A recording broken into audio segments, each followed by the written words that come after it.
Hello everyone and welcome to online educational platform of Synthesis. Synthesis fastest growing institute of North India और मैं हूं आपकी chemistry mentor भावना। अगर आप हमारे ऑनलाइन प्रोग्राम के साथ जुड़ना चाहते हैं तो सिंगडीजी ऐप को डाउनलोड कीजिए जो कि आपको गूगल प्ले पे इजीली अवेलेबल है। हमारे कोर्सेज जो है उनकी डिटेल्स कुछ इस तरीके से हैं। मेडिकल कोर्सेज जो है हमारे डायनामिक है जो टारगेट मेडिकल के लिए है। मोमेंटम कोर्स जो है हमारा वो 12th बायो के लिए है। एंथेसिस कोर्स जो है हमारा वो 11th बायो के लिए है। इसी तरीके से इंजीनियरिंग कोर्सेज हैं वो इस तरीके से हैं। थ्रस्ट कोर्स जो है वो हमारा टारगेट मैथ्स के लिए है। इंटेंसिटी जो है वो 12th मैथ्स के लिए है और इम्पल्स जो है वो 11th मैथ के लिए है। और ये हमारे सिंडीजी ऐप का फ्रंट पेज रहेगा। हाँ जी, मेडिकल कोर्सेज की जो प्राइसेस हैं वो कुछ इस तरीके से हैं। डायनेमिक कोर्सेज की प्राइस है जो टारगेट बायो के लिए है 7080 per month. Then momentum courses की प्राइस है 5900 पर मंथ एंड एंथेसिस कोर्सेज की प्राइसेस है 4720 पर मंथ। इंजीनियरिंग कोर्सेज की प्राइसेस, थ्रस्ट कोर्स की प्राइस है हमारी 7080 पर मंथ। इम्पल्स कोर्स की प्राइस है हमारी 2360 पर मंथ एंड इंटेंसिटी की प्राइस है हमारी 2360 per month. For more details आप हमसे संपर्क कर सकते हैं। Visit www.synthesis.ac.in। हमारे कॉन्टैक्ट नंबर है 918003094891 #92 #93। Visit YouTube synthesis institute. Like us on Facebook synthesis.ac.in। हाँ जी, हमारे लास्ट जो 15 ईयर्स है उसमें हमने सिलेक्शंस दिए हैं 1828 जो स्टूडेंट है हमने नीट गवर्नमेंट एमबीबीएस सिलेक्शन दिए हैं। 189 हमने एम्स में सिलेक्शन दिए हैं। 175 एनआईटी और आईआईटी में हमने सिलेक्शंस दिए हैं। मोर देन 15% जो स्टूडेंट्स हैं वो हमने सिलेक्शन दिए किसमें, एमबीबीएस में, एनआईटी में और आईआईटी में। और 85% और अबव नीट जो है 2020 क्वालिफाइड है। एंड हमारे हेड ऑफिस का एड्रेस है ज्ञान टावर नियर शिववाड़ी रोड बीकानेर। और अगर आप भी अपने सपनों को उड़ान देना चाहते हैं तो बने रहिए हमारे साथ सिंथेसिस ऑनलाइन प्लेटफॉर्म पर।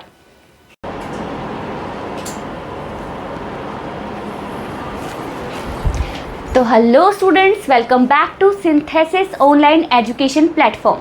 सिंथेसिस ऑनलाइन एजुकेशन प्लेटफॉर्म में आपका स्वागत है और मैं हूं आपकी केमिस्ट्री मेंटर भावना। आज हम इनऑर्गेनिक का बहुत ही इंपॉर्टेंट एक चैप्टर जो है पी ब्लॉक वो शुरू करने जा रहे हैं। उसका रिवीजन जो है वो आज हम कर रहे हैं अपने वन शॉट में।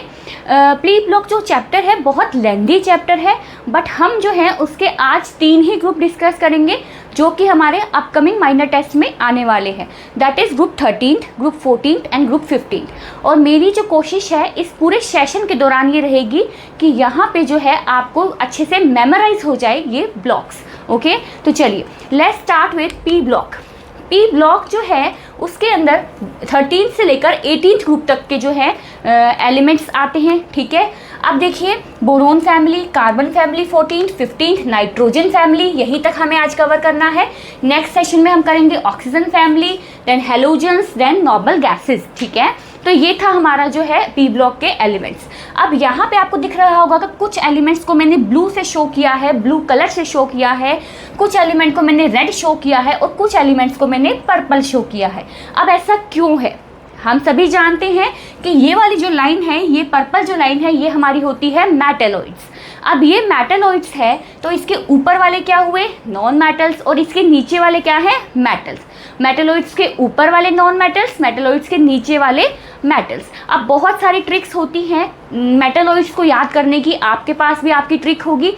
यहाँ पे मैं एक ट्रिक शो कर रही हूँ, जिन स्टूडेंट को नहीं पता है वो इसमें से देख लेंगे। और अगर आपकी खुद की कोई ट्रिक है या फिर आपने उसको पहले डिस्कस कर लिया है तो आप उसको ही रखिए क्योंकि ट्रिक हमेशा एक ही याद रहनी चाहिए। ओके, तो चलिए यहाँ पे जो है बोरोन, सिलिकॉन, जर्मेनियम, आर्सेनिक, अब इन सबको जो है मैं एक ट्रिक के थ्रू जो है शो करूँगी। आइए, अब ये मेरी ट्रिक क्या है, मेरी ट्रिक है, कलर चेंज कर लेते हैं। मेरी ट्रिक है Babita, that is boron, then Sita, silicon, then Geeta, Babita, Sita, Geeta. ठीक है, और इसके साथ ही है हमारी ऐश्वर्या, ऐश्वर्या। देन हमारे पास है सभी, देन ट्यूशन, सब ट्यूशन, आते। तो क्या है मेरी ट्रिक? मेरी ट्रिक है बबीता, सीता, गीता, ऐश्वर्या सब ट्यूशन आते। बबीता, सीता, गीता, ऐश्वर्या सब ट्यूशन आते। तो ये थी हमारी मेटालॉइड्स की trick. I don't think so कि मुझे पीरियोडिक टेबल वाली ट्रिक यहाँ पे बताने की ज़रूरत है, वो जो है ऑलरेडी आपको पता होती है। यहाँ पे मेटालॉइड्स का मेन था, वो मैंने आपको बता दिया। तो चलिए शुरू करते हैं हम हमारे फर्स्ट ब्लॉक से, group number 13, that is boron family. Boron family जो है उसके अंदर आते हैं boron, aluminium, gallium, indium and thallium. ठीक है, अपन कैसे याद करते हैं इसको? बैंगन, आलू, गाजर इन थाली, कुछ ऐसा याद किया है हमने। आपके पास आपकी भी ट्रिक हो सकती है। अब 13th जो ग्रुप है बोरोन फैमिली जो है बच्चों, ये बहुत ही एक्सेप्शन रिच फैमिली है। बहुत सारे एक्सेप्शंस इसके अंदर पाए जाते हैं।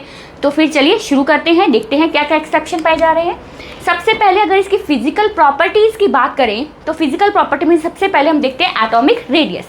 नॉर्मली एटॉमिक रेडियस का क्या ट्रेंड रहता है? जब हम ऊपर से नीचे आते हैं, ऊपर से नीचे आते हैं तो हमारे पास एटॉमिक रेडियस बढ़ती है। नॉर्मली ये ट्रेंड रहता है हमारा। हाँ जी, बिल्कुल रहता है। बट देखिए यहाँ पे क्या ट्रेंड आ रहा है, यहाँ पे ये बता रहा है ये ट्रेंड आ गया है। अगर नॉर्मल ट्रेंड होता क्या होता? बैंगन, आलू, गाजर इन थाली। नॉर्मल अगर हमारा ट्रेंड होता तो कुछ ऐसा होता। बट यहाँ पे गड़बड़ क्या हो गई है? गड़बड़ ये हो गई है कि एल्यूमिनियम की जो है ज़्यादा हो गई है एज कम्पेयर टू गैलियम, जबकि गैलियम की ज़्यादा होनी चाहिए, क्योंकि ऊपर से नीचे जाने पर तो एटॉमिक रेडियस बढ़ती है। ऐसा क्यों हुआ? ऐसा इसलिए हुआ बिकॉज ऑफ यहाँ पे आ गए हमारे D block. D block elements के आ जाने के कारण यहाँ पे हो गया डी ब्लॉक कंट्रैक्शन, या फिर कह देंगे डी ब्लॉक संकुंचन। ठीक है, और उसके कारण क्या हुआ कि इसकी जो है डी ब्लॉक संकुंचन क्या होता है? चलिए एक बार इसको थोड़ा सा डिस्कस कर लेते हैं। मान लीजिए एस ब्लॉक का मान लीजिए कोई एलिमेंट है। ठीक है, एस ब्लॉक का कोई एलिमेंट है, इसके अंदर इलेक्ट्रॉन्स है। अब इलेक्ट्रॉन्स जो हैं वो जो अंदरूनी इलेक्ट्रॉन्स कह देंगे, इनर शेल के इलेक्ट्रॉन्स जो हैं वो आउटर शेल के इलेक्ट्रॉन्स को न्यूक्लियस से दूर धकेलने की जो है कोशिश करते हैं, या फिर एक शील्ड जो है वो बना लेते हैं। शील्ड बना लेंगे तो क्या होगा? प्लस चार्ज का हमारा न्यूक्लियस जो है वो आउटर मोस्ट शेल के माइनस चार्ज के इलेक्ट्रॉन्स के साथ जो है वो दूरी बनाए रखेगा। ठीक है, ये हो गया हमारा। ये होता है हमारा क्या होता है? ये होता है कंट्रैक्शन के केस में जो है, अगर ऐसे होता है तो। अगर बात करें डी ब्लॉक की, डी ब्लॉक के अंदर क्या होता है? शील्डिंग जो है, जो हमारा एस ब्लॉक शील्डिंग कर रहा था, जिस शील्डिंग के कारण वो बाहर वाले जो आउटर मोस्ट इलेक्ट्रॉन थे उनको न्यूक्लियस के साथ अट्रैक्शन नहीं करने दे रहा था। अब जब वो एस ब्लॉक का एलिमेंट था तब तो वो अच्छी शील्डिंग कर रहा था। अब बात आ जाती है डी ब्लॉक के एलिमेंट्स की।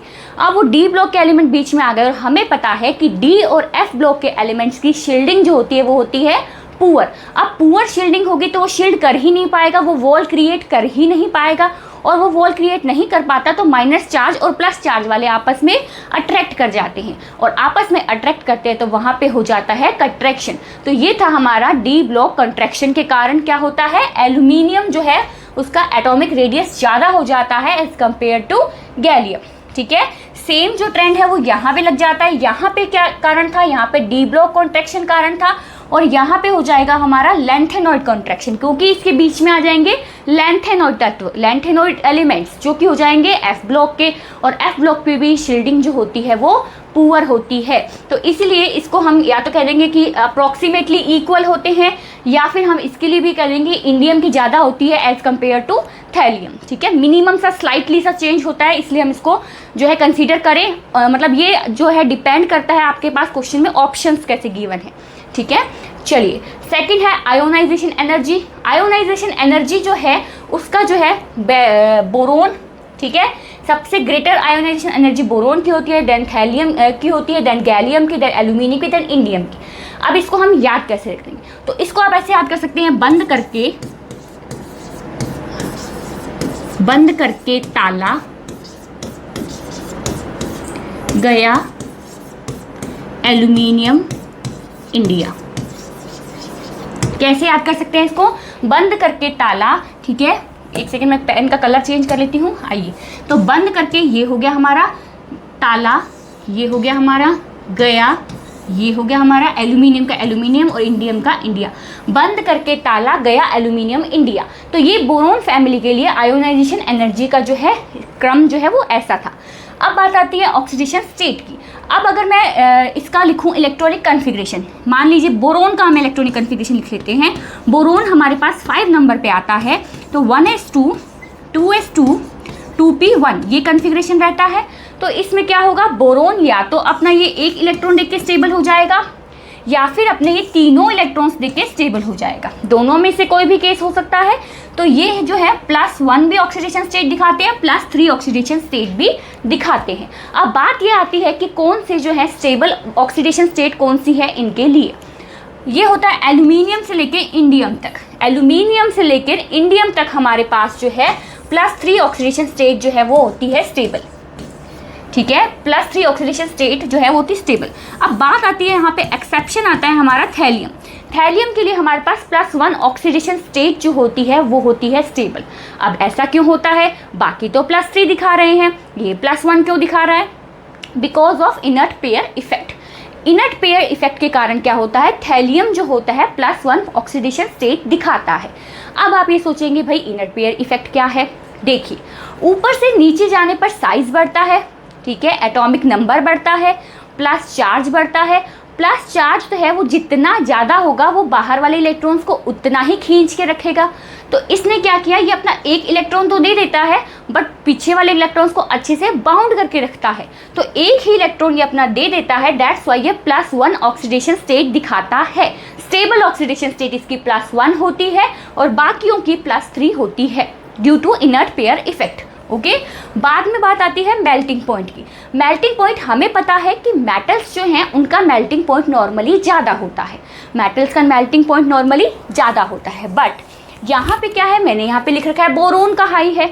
अब ऐसा क्यों है, देखिए बोरोन का हाई है। बोरोन तो मेरा क्या था, मेटेलॉइड बबीता थी बोरोन तो मेरी। अब इसका क्यों ज़्यादा है, क्योंकि अभी तो मैम ने बोला कि मेटल्स के ज़्यादा होते हैं, नॉन मेटल्स के कम होते हैं, ठीक है। तो बाकी सब तो मेटल्स हैं, इनके ज़्यादा होने चाहिए। तो बोरोन जो है इसकी स्ट्रक्चर होती है इकोसाहेड्रोन।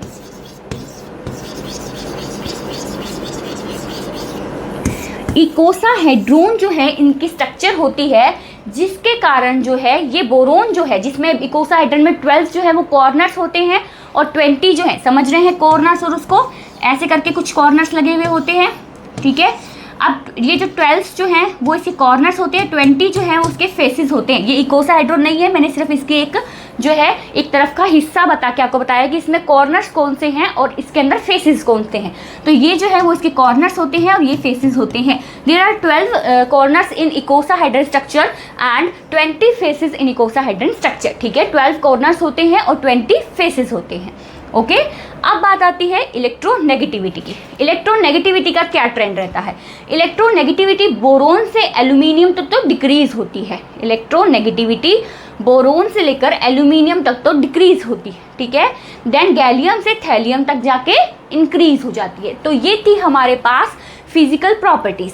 एटॉमिक रेडियस का क्रम हमने देख लिया, ऐसा क्यों होता है, लेंथेनॉइड कॉन्ट्रैक्शन के कारण और डी ब्लॉक कॉन्ट्रैक्शन के कारण। आयोनाइजेशन एनर्जी का हमने क्रम देख लिया, बंद करके ताला गया एल्यूमिनियम इंडिया। ऑक्सीडेशन स्टेट का देख लिया, +1 +3 दिखाता है, ऊपर वाले सारे +3 दिखाते हैं, एक थैलियम ही है जो +1 दिखाता है due to inert pair effect. Melting point boron का हाई होता है due to icosahedron structure. Electronegativity boron से लेकर एल्यूमिनियम तक घटती है और गैलियम से लेकर थैलियम तक बढ़ती है। तो ये थी फिजिकल प्रॉपर्टीज़। अब आ जाते हैं केमिकल प्रॉपर्टीज़ पे। केमिकल प्रॉपर्टीज़ को मैंने पूरा एक ही स्लाइड में कवर कर लिया है ताकि आपको रिवीजन करने में बहुत ईजी रहे।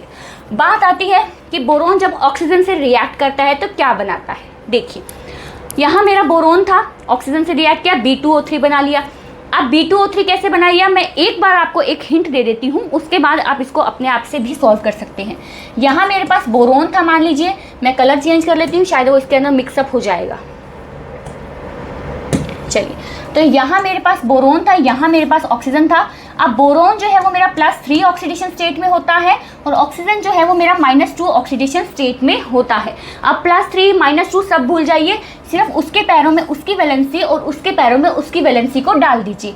यहाँ पे मेरे पास आ जाएगा B2O3। B2O3 कैसे आया, उसकी वैलेंसी मैंने उसके पैरों में डाल दी, उसकी वैलेंसी मैंने उसके पैरों में डाल दी, तो B2O3 बन गया। इसी तरीके से Al2O3 बन गया, Ga2O3 बन गया, In2O3 बन गया। अब बात यहाँ पे आई थैलियम पे। थैलियम जो है, मैंने आपको अभी भी बोला था कि +1 ऑक्सीडेशन स्टेट जो है वो इसकी मोस्ट स्टेबल ऑक्सीडेशन स्टेट होती है। ठीक है। अब थैलियम की बात करें तो इसकी +1 ऑक्सीडेशन स्टेट, ऑक्सीजन की बात करें तो -2, देन हम अगेन कर देंगे इसकी वैलेंसी जो है हमें जो है क्रिस क्रॉस करना है, इसकी वैलेंसी इसके पैरों में डालनी है, तो TA, तो यहाँ पे आ जाएगा 2 और O, तो ये जो है मेरे पास इसका फॉर्मूला बन जाएगा। ओके, अब जो है मैं इसको इरेज कर देती हूँ ताकि जो PDF आपके पास जाए वो क्लियर हो, ठीक है। तो इसी तरीके से इन्होंने बोरोन ने बना लिया, एल्यूमिनियम ने, गैलियम ने, इंडियम ने और थैलियम ने ऑक्सीजन के साथ प्रोडक्ट बना लिए। अब बात आ जाती है नाइट्रोजन की। नाइट्रोजन के साथ कैसे प्रोडक्ट बनाएंगे, सेम आपको वही करना है। बोरोन जो है +3 में होता है, नाइट्रोजन इसमें -3 में होता है।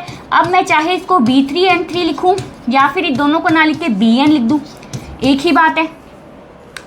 समझ में आई बात? या तो मैं इसको B3N3 लिख दूँ या BN लिख दूँ, तो मैंने इसको यहाँ पे लिख दिया BN। इसी तरीके से ALN हो गया। अब बात आती है नीचे के एलिमेंट्स की। नीचे के जो एलिमेंट्स होते हैं that is gallium, indium and thallium, ये रिएक्शन नहीं करते हैं नाइट्रोजन के साथ। ये रिएक्शन नहीं करते हैं क्यों नहीं करते रिएक्शन, बाकी तो दोनों कर रहे हैं। ये रिएक्शन इसलिए नहीं करते क्योंकि इनके पास इतनी डिसोसिएशन एनर्जी नहीं होती कि नाइट्रोजन बॉन्ड को डिसोशिएट कर सके, ठीक है। तो इतनी डिसोसिएशन एनर्जी इनके पास नहीं होती, तो इसलिए ये रिएक्शन नहीं करते। सिर्फ बोरोन और एल्यूमिनियम जो है वो इसका जो कहेंगे टेस्ट, इसका जो है नाइट्रोजन के साथ जो है एक्सपेरिमेंट या फिर टेस्ट या फिर रिएक्शन जो है वो करते हैं। अब इसको याद कैसे रखोगे, देखो बाल याद रखो, बाल नाइट्रोजन, हम कहते हैं नवजात नाइट्रोजन, है ना, नवजात नाइट्रोजन, बाल नाइट्रोजन, है ना। बाल नाइट्रोजन मतलब छोटी सी नाइट्रोजन है, छोटी नाइट्रोजन है। बाल मतलब देखिए ये बोरोन से रिएक्ट करेगा, एल्यूमिनियम से रिएक्ट करेगी, नाइट्रोजन बाकी किसी से नहीं करेगी, तो बाल नाइट्रोजन के नाम से हम इसको याद कर सकते हैं एज इन बोरोन फैमिली, ठीक है। अब H2O से रिएक्शन की बात करें तो H2O से जो हमारा बोरोन है वो कोई रिएक्शन नहीं देता, एल्यूमिनियम जो है वो रिएक्शन देता है। ये भी हमारा मतलब जो है हमारा H2O के साथ सिर्फ जो है रिएक्शन देता है, तो वो कौन देता है, एल्यूमिनियम, ठीक है। अब यहाँ पे एक छोटी सी स्टोरी मैं आपको बताती हूँ जिससे आपके माइंड में ये बहुत सेटअप हो जाएगा, ठीक है। देखिए मान लीजिए कि सारे एलिमेंट्स से इन्होंने आपस में जो है एक आपके भी जो फ्रेंड्स के ग्रुप होते हैं उसमें आप लोग सलाह कर लेते हैं कि भाई आज तो हम वहाँ जाएंगे तो जाएंगे, अब हम उससे नहीं बोलेंगे तो नहीं बोलेंगे किसी फ्रेंड से, है ना।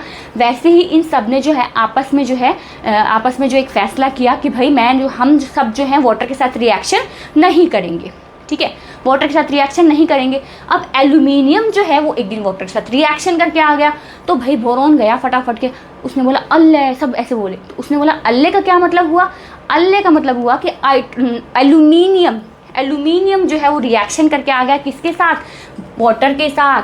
फिर एल्यूमिनियम को बुलाया गया कि भाई आप वाटर से रिएक्शन क्यों करके आए, तो एल्यूमिनियम ने ये बोला कि मैं जो हूँ मेरी तबीयत ख़राब थी तो मैंने जो है गर्म वाटर के साथ रिएक्शन की है because of my health issue, ठंडे वाटर के साथ रिएक्शन मैंने नहीं की है। तो क्या हुआ, एल्यूमिनियम, अल्लाह से आप याद रखेंगे, एल्यूमिनियम ने जो है हॉट के साथ रिएक्शन की है, उन सब की बात मानी है बेचारे ने, पर हेल्थ इशू के कारण उसे हॉट वाटर के साथ रिएक्शन करनी पड़ी है।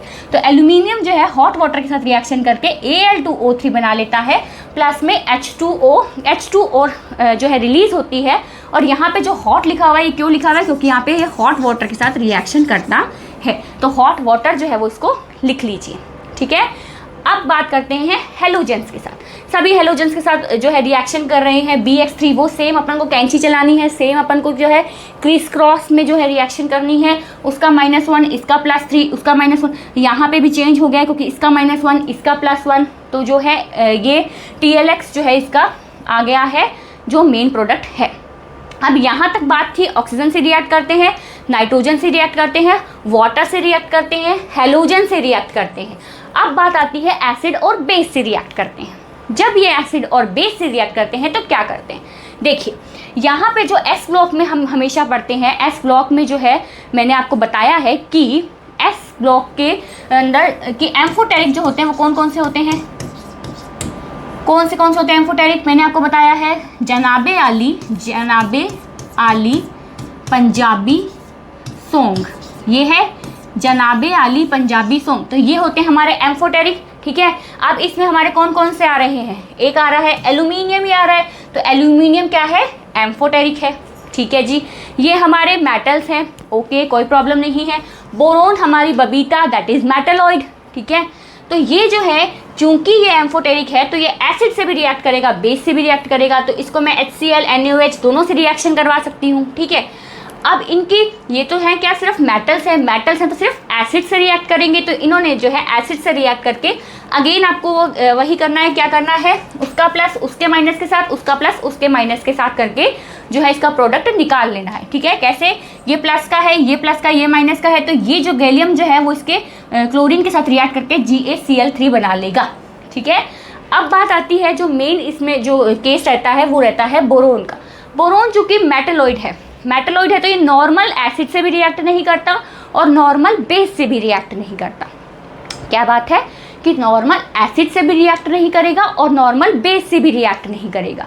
अब चूंकि ये नॉर्मल एसिड बेस दोनों से रिएक्ट नहीं करा तो करेगा क्या, चलिए, तो ये क्या करेगा, ये कंसंट्रेटेड HNO3 के साथ रिएक्ट करेगा, कंसंट्रेटेड के साथ रिएक्ट करेगा, कंसंट्रेटेड के साथ रिएक्ट करेगा।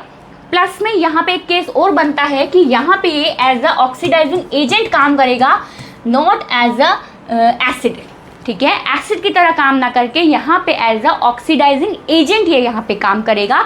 तो ऑक्सीडाइजिंग एजेंट है तो क्या करेगा, ऑक्सीडाइज करेगा दूसरों को, रेडॉक्स में हम पढ़ के आए हैं, और खुद क्या हो जाएगा, रेड्यूस हो जाएगा। तो ऑक्सीडाइजिंग एजेंट है तो B को जो है इसने ऑक्सीडाइज कर दिया H3BO3 में, ठीक है। तो हम हमेशा याद रखेंगे कि ये जो है एसिड बेस दोनों से रिएक्ट करेगा, एसिड प्लस बेस दोनों से रिएक्ट करेगा, ठीक है। ये सिर्फ एसिड से रिएक्ट करेगा, ये एसिड से रिएक्ट करेगा, ये एसिड से रिएक्ट करेगा क्योंकि ये मेटल्स हैं। ये जो है ये क्या करेगा, कंसंट्रेटेड से करेगा, सिर्फ जो नॉर्मल से नहीं करेगा, और उसमें भी जो है कंसंट्रेटेड HNO3 को हम एज अ ऑक्सीडाइजिंग एजेंट नाम लेंगे, ना कि एज अ एसिड काम लेंगे, ठीक है। तो ये थी हमारे पास chemical properties of boron family. चलिए अब आगे हमारे पास आते हैं ट्राई हैलाइड्स ऑफ बोरोन। इसमें से भी बहुत बार जो है क्वेश्चन हमसे पूछ लिए जाते हैं, क्योंकि इसमें जो है मेन टाइप की बॉन्डिंग्स जो हैं वो जो दो टाइप की बॉन्डिंग जो है वो आ रही है। चलिए सबसे पहले जो है ट्राई हैलाइड्स की बात करें तो BF3 BCl3 BBr3 Bi3 boron बनाता है, ठीक है जी, बनाता है। अब जो है यहाँ पे मैंने बोला कि ये दोनों गैस की तरह कार्य करते हैं और ये लिक्विड की तरह, ये सॉलिड की तरह। अब ऐसा होता क्यों है, देखिए ऊपर से नीचे आएंगे मॉलिक्यूलर वेट बढ़ता है, मैं यहाँ लिख देती हूँ इसको, मॉलिक्यूलर वेट बढ़ेगा, और मॉलिक्यूलर वेट बढ़ेगा तो क्या बढ़ेगा, वॉन्डरवॉल फोर्सेस बढ़ेंगे, वॉन्डरवॉल फोर्सेस बढ़ेंगे, और वॉन्डरवॉल फोर्सेस जो होते हैं वो होते हैं फोर्स ऑफ अट्रैक्शन। अब क्या है, ऊपर से नीचे आएंगे, फोर्स ऑफ अट्रैक्शन जो है वो बढ़ता जा रहा है। फोर्स ऑफ अट्रैक्शन किस में ज़्यादा होता है, तीनों जो फिजिकल स्टेट्स होती हैं, सॉलिड लिक्विड गैस, उसमें फोर्स ऑफ अट्रैक्शन किस में ज़्यादा होता है, सबसे ज़्यादा सॉलिड में, उसके बाद लिक्विड में, उसके बाद गैस में। तो सॉलिड में ज़्यादा होता है तो नीचे वाला जो है वो सॉलिड है, उसके ऊपर वाला लिक्विड, देन गैस, ठीक है। अब जो है बहुत इंपॉर्टेंट एक टॉपिक ये भी आता है कि जो हैलाइड्स होते हैं उनका हाइड्रोलिसिस, हैलाइड्स का हाइड्रोलिसिस जो है वो बहुत इंपॉर्टेंट टॉपिक है। क्यों है, देखिए हैलाइड्स का जो है, ये देखिए ये तीनों जो है हाइड्रोलिसिस करेंगे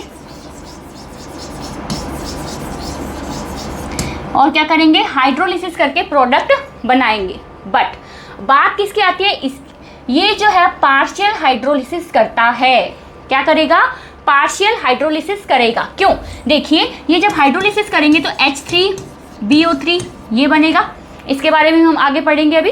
H3BO3 बनेगा अगर ये हाइड्रोलिसिस करता है तो, और लास्ट में जो मान लीजिए मैंने किया है HCl, तो यहाँ पे HCl बन जाएगा। ऐसे ही दूसरे में रिएक्ट करूंगी तो H3BO3 के साथ क्या बन जाएगा, HBr बन जाएगा, और नीचे वाले में Bi3 के साथ करूंगी तो HI बन जाएगा, ये बनेगा ना। अब जो हमारा फर्स्ट वाला है वो पार्शियली हाइड्रोलाइसिस क्यों है, मतलब उसके 100 में से 80 मॉलिक्यूल्स हाइड्रोलाइज होंगे, ठीक है। तो देखिए क्यों होगा ऐसा, इसके अंदर बन जाएगा HF जो है वो आगे अगेन रिएक्ट कर लेगा HPO3, इसके साथ आगे अगेन जो है ये रिएक्ट कर देगा, बाकी के नहीं करेंगे। दैट्स वाई हम कहते हैं कि ये पार्शियल हाइड्रोलिसिस करता है, और आगे जो है BF4 का जो आयन है वो बन जाता है, ऐसे करके आगे भी रिएक्शन जो है वो कंटिन्यू रहती है। दैट्स वाई हम ये कहते हैं कि BF3 जो है वो पार्शियल हाइड्रोलिसिस करता है एज कंपेयर टू इन तीनों का। ओके, समझ में आई बात। चलिए अब इसको इरेज कर देते हैं। एक बार अब आते हैं इस पे, देखिए अब जो है ट्राई हाइलाइट्स जो है बी एफ एफ एफ ये है ट्राई हाइलाइट्स मेरे पास। देखिए अब इसमें BF3 बना दिया। अब ये जो है इसने कितने बॉन्ड बनाए, 1, मतलब एक बॉन्ड से कितने इलेक्ट्रॉन, 2 इलेक्ट्रॉन, तो 2 + 2 + 2 = 6 इलेक्ट्रॉन। इसने तो 6 ही इलेक्ट्रॉन बनाए, ऑक्टेट तो कंप्लीट नहीं हुआ, इसे तो चाहिए 8 इलेक्ट्रॉन्स। तो इसके पास जो 2 लोन पेयर पड़े हैं और इसके पास जो वैकेंट ऑर्बिटल है ये इसको दे देगा, जिससे कि ये जो है इससे बॉन्डिंग कर लेगा। इस टाइप की बॉन्डिंग को हम कहते हैं बैक बॉन्डिंग। ओके, इस टाइप की बॉन्डिंग को हम कहते हैं बैक बॉन्डिंग। और बैक बॉन्डिंग किस में ज़्यादा होगी, जिसमें ओवरलैपिंग ज़्यादा होगी। ओवरलैपिंग किस में ज़्यादा होगी, जिसका साइज छोटा होगा। जितना बड़ा साइज उतना ओवरलैपिंग कम होगी, जितना छोटा साइज उतनी ओवरलैपिंग ज़्यादा होगी। अब बात करते हैं, देखिए कि अगर इन सब में से बात करें 1 2 3 4 में से, सबसे पहले तो ये देखते हैं है क्या, ल्यूविस एसिड है या ल्यूविस बेस है। अब क्योंकि इनके पास इलेक्ट्रॉन्स की कमी है, कमी वाले हमारे कौन से होते हैं, एसिड होते हैं, एक्सेप्टर होते हैं। मैंने आपको बताया था A4 एसिड, A4 एक्सेप्टर, तो ये सब ल्यूविस एसिड है। अगर आपसे मैं ये क्वेश्चन पूछ लूँ कि इनमें से सबसे अच्छा ल्यूविस एसिड कौन है और सबसे बुरा ल्यूविस एसिड कौन है, तो कैसे देखेंगे। देखिए BF3 है, इसमें 2p यानी कि B जो है वो सेकंड पीरियड में आ रहा है, इधर मेरा F जो है वो भी सेकंड पीरियड में आ रहा है, तो कौन सा ओवरलैप हुआ, 2p ओवरलैप। और सेम ओवरलैप है तो बहुत अच्छा ओवरलैप है। मान लीजिए कि एक कपल है, ये देखिए सेम हाइट के कपल हैं, तो बहुत अच्छा ओवरलैप हुआ है, तो क्या है, गुड ओवरलैपिंग। हाँ जी, तो ये बहुत अच्छी बैक बॉन्डिंग करेगा। उसके बाद है 2p, बोरोन जो है वो 2 का, क्लोरीन जो है वो 3 का, तो मॉडरेट ओवरलैपिंग होगी, not so good not so bad, it's take a chill pill type. Okay, तो ये भी जो है कर लेगा कुछ हद तक बैक बॉन्डिंग। अब बात आती है 2p और 4p, बहुत पुअर बॉन्डिंग है, एक 2p एक 4p, तो ये मैच ही अच्छा नहीं है ना। और 2p5 तो और भी बुरा मैच है, तो ये जो है पुअर ओवरलैपिंग होगी, ये गुड ओवरलैपिंग, ये मॉडरेट ओवरलैपिंग, और ये जो होगा पुअर ओवरलैपिंग होगी। ठीक है, तो इसमें बैक बॉन्डिंग सबसे अच्छी कौन दिखाएगा, ये दिखाएगा, उसके बाद ये दिखाएगा, ये दोनों तो बैक बॉन्डिंग शो ही नहीं करेंगे। अब चूंकि ये तो बैक बॉन्डिंग दिखा लेंगे और बैक बॉन्डिंग से अपने जो इलेक्ट्रॉन्स की कमी है उसकी पूर्ति कर लेंगे, ठीक है, उसको कंप्लीट कर लेंगे, ये जो है बाकी के दोनों नहीं कर पाएंगे। तो सबसे ज़्यादा एक्सेप्टर कौन हुए, सबसे अच्छा लुईस एसिड कौन सा हुआ, ये वाला, क्योंकि इसके पास कमी है, ये एक्सेप्ट नहीं कर पाया है। तो अगर ल्यूविस एसिड का क्रम आपसे पूछा जाए तो आप इसका ये वाला क्रम लिखेंगे, ल्यूविस एसिड का क्रम रहेगा ये।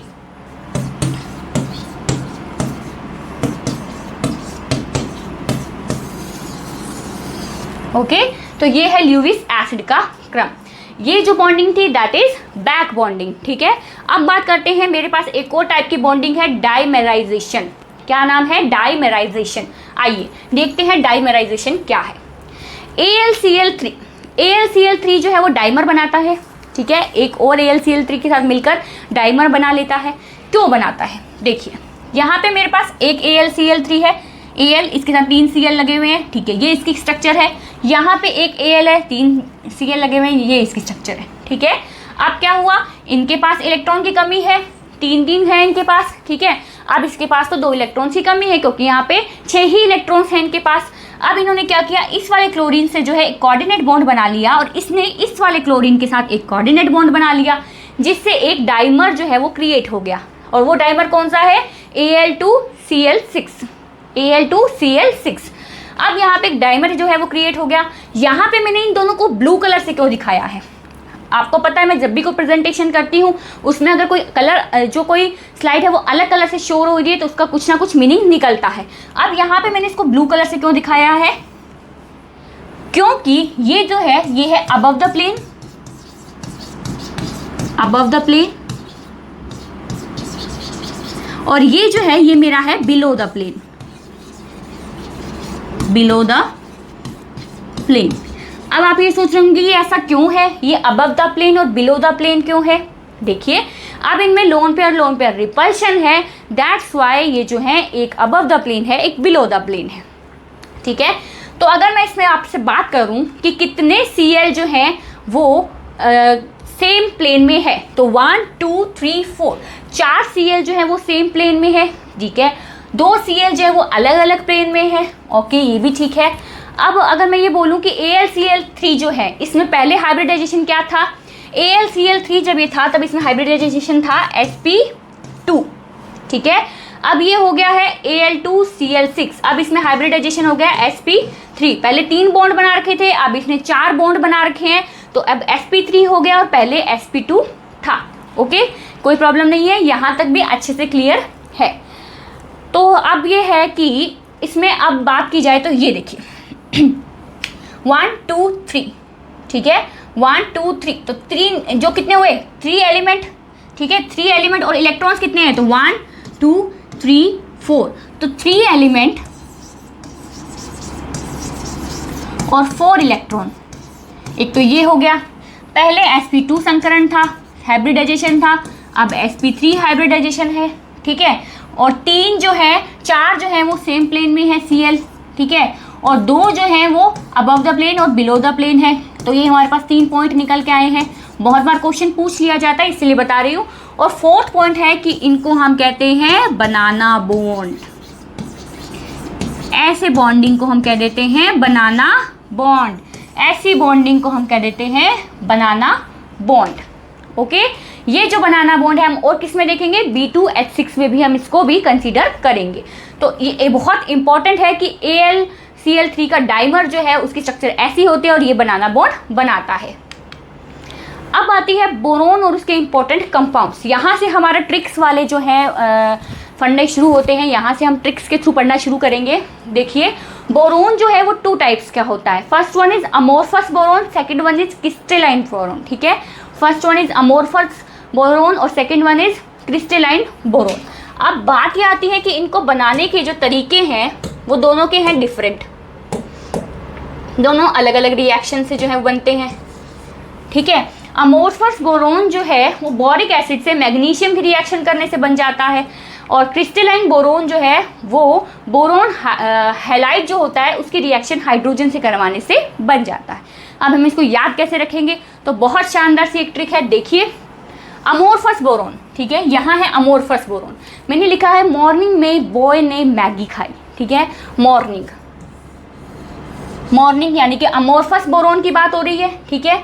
अब इसने बोला है बॉय, तो मैंने लिखा है बोरिक एसिड, बॉय को बोरिक एसिड, मैगी मतलब Mg, समझ रहे हैं, मॉर्निंग, तो ये अमोर्फस, अमोर्फस, ठीक है, ये मेरा बोरिक एसिड, बोरिक ऑक्साइड, ये मेरा Mg। तो अच्छे से याद रखेंगे कि अमोर्फस में क्या होता है, बोरिक एसिड की हम रिएक्शन करवाते हैं मैग्नीशियम के साथ, देन हमें बोरोन जो है वो मिलता है। ऐसी सिचुएशन दिखेगी तो दैट मीन्स वो अमोर्फस बोरोन की बात कर रहे हैं। दूसरी बात आती है क्रिस्टलाइन बोरोन, ठीक है। क्रिस्टलाइन बोरोन जो है, मान लीजिए इसके अंदर मैंने आपको बताया BBr की रिएक्शन H2 से करवाने से मिल जाता है। याद कैसे रखेंगे, याद देखिए, क्रिस्टल है तो हल्का, एक क्रिस्टल जो है हमने लिया, बहुत ही जो है ग्लोसी था, बहुत ही ग्लो कर रहा था, बहुत अच्छा मिलेगा, पर हमने सोचा ग्लो तो बहुत कर रहा है पर है तो हल्का, कहीं वो तो नहीं, नकली तो नहीं है, ऐसा कुछ हम सोचने लगे। तो इसमें यही हम कह रहे हैं, क्रिस्टल है तो हल्का, क्रिस्टल मतलब क्रिस्टलाइन, ठीक है मतलब हाइड्रोजन जो है इसकी रिएक्शन करेंगे तो हल्का, हल्का तो HL, तो क्या हुआ, बोरोन हैलाइड, हल्का बोरोन हैलाइड, ठीक है। तो क्या हुआ, क्रिस्टलाइन बोरोन की रिएक्शन किससे करवाएंगे, BBr से H2 में रिएक्शन करवाएंगे तो B मिल जाएगा हमको, तो इसमें होगा क्रिस्टल है तो हल्का। तो दोनों की ट्रिक्स हमने देख ली। ट्रिक्स जो होती हैं स्टूडेंट्स एक बार में कभी भी याद नहीं होती, 2 से 3 बार उसको देखिए, जितनी बार उसको रिवाइज करेंगे वो आपके माइंड में उतने ही अच्छे से सेट हो जाएगी, ठीक है। तो ये थी हमारे पास बोरोन की ट्रिक। अब आगे हमें पढ़ना है कंपाउंड्स ऑफ बोरोन, बोरोन के कंपाउंड्स पढ़ने हैं, बोरेक्स, बोरिक एसिड और बोरेन, ठीक है। बहुत ही इंपॉर्टेंट कंसेप्ट्स हैं, बहुत इजीली हम इसको याद कर देंगे, हमको पता भी नहीं चलेगा, इनके सभी प्रॉपर्टीज़ जो है वो हम पढ़ देंगे। तो चलिए, सबसे पहले जो है स्ट्रक्चर ऑफ बोरोन कंपाउंड्स देख लेते हैं, तीनों की स्ट्रक्चर्स को सबसे पहले कंसीडर कर लेते हैं। बहुत इंपॉर्टेंट टॉपिक है। B2H6 के बारे में मैं यहाँ पे अब कुछ भी नहीं बताऊंगी, क्योंकि जो है सेम केस है, कौन सा, बनाना बॉन्ड वाला, सेम केस ही यहाँ पे होगा, तो ये जो है ये आप अपने आप से देखेंगे। बोरिक एसिड के स्ट्रक्चर में देखिए, B है OH OH OH लगा हुआ है, ये एक ल्यूविस एसिड है। अब यहाँ पे बात आती है तो B OH, आई थिंक आपको क्लियर दिख नहीं रहा होगा, है ना। तो ये OH, ये OH, कितने बॉन्ड बनाए, 3 बॉन्ड, कितने इलेक्ट्रॉन, 6 इलेक्ट्रॉन, 2 इलेक्ट्रॉन की कमी, तो ल्यूविस एसिड है, ठीक है। अब आ जाते हैं इस पे बोरेक्स पे, ठीक है। यहाँ पे इसको यूं करके Na भी लगा लेंगे हम यहाँ पे, और यहाँ पे .8H2O भी लगा देंगे, ठीक है। चलिए अब यहाँ पे होता क्या है, इसमें भी बहुत इंपॉर्टेंट जो है इसमें पॉइंट्स आते हैं। देखिए इस स्ट्रक्चर में अगर आपसे एक तो आपसे ये पूछा जा सकता है कि इसमें कितने बोरोन जो है वो sp2 हाइब्रिडाइजेशन दिखा रहे हैं और कितने बोरोन जो है वो sp3 हाइब्रिडाइजेशन दिखा रहे हैं। तो sp2 एक तो ये दिखाएगा, sp2 एक तो ये दिखाएगा, तो 2 जो है वो sp2 दिखाएंगे और 2 जो है वो sp3 हाइब्रिडाइजेशन दिखाएंगे, ठीक है। तो ये जो है वो sp2 हाइब्रिडाइजेशन दिखाएंगे और ये 2 जो हैं वो दिखाएंगे sp3 हाइब्रिडाइजेशन, यानी कि ऊपर और नीचे के sp3 साइड्स वाले sp2 हाइब्रिडाइजेशन दिखाएंगे।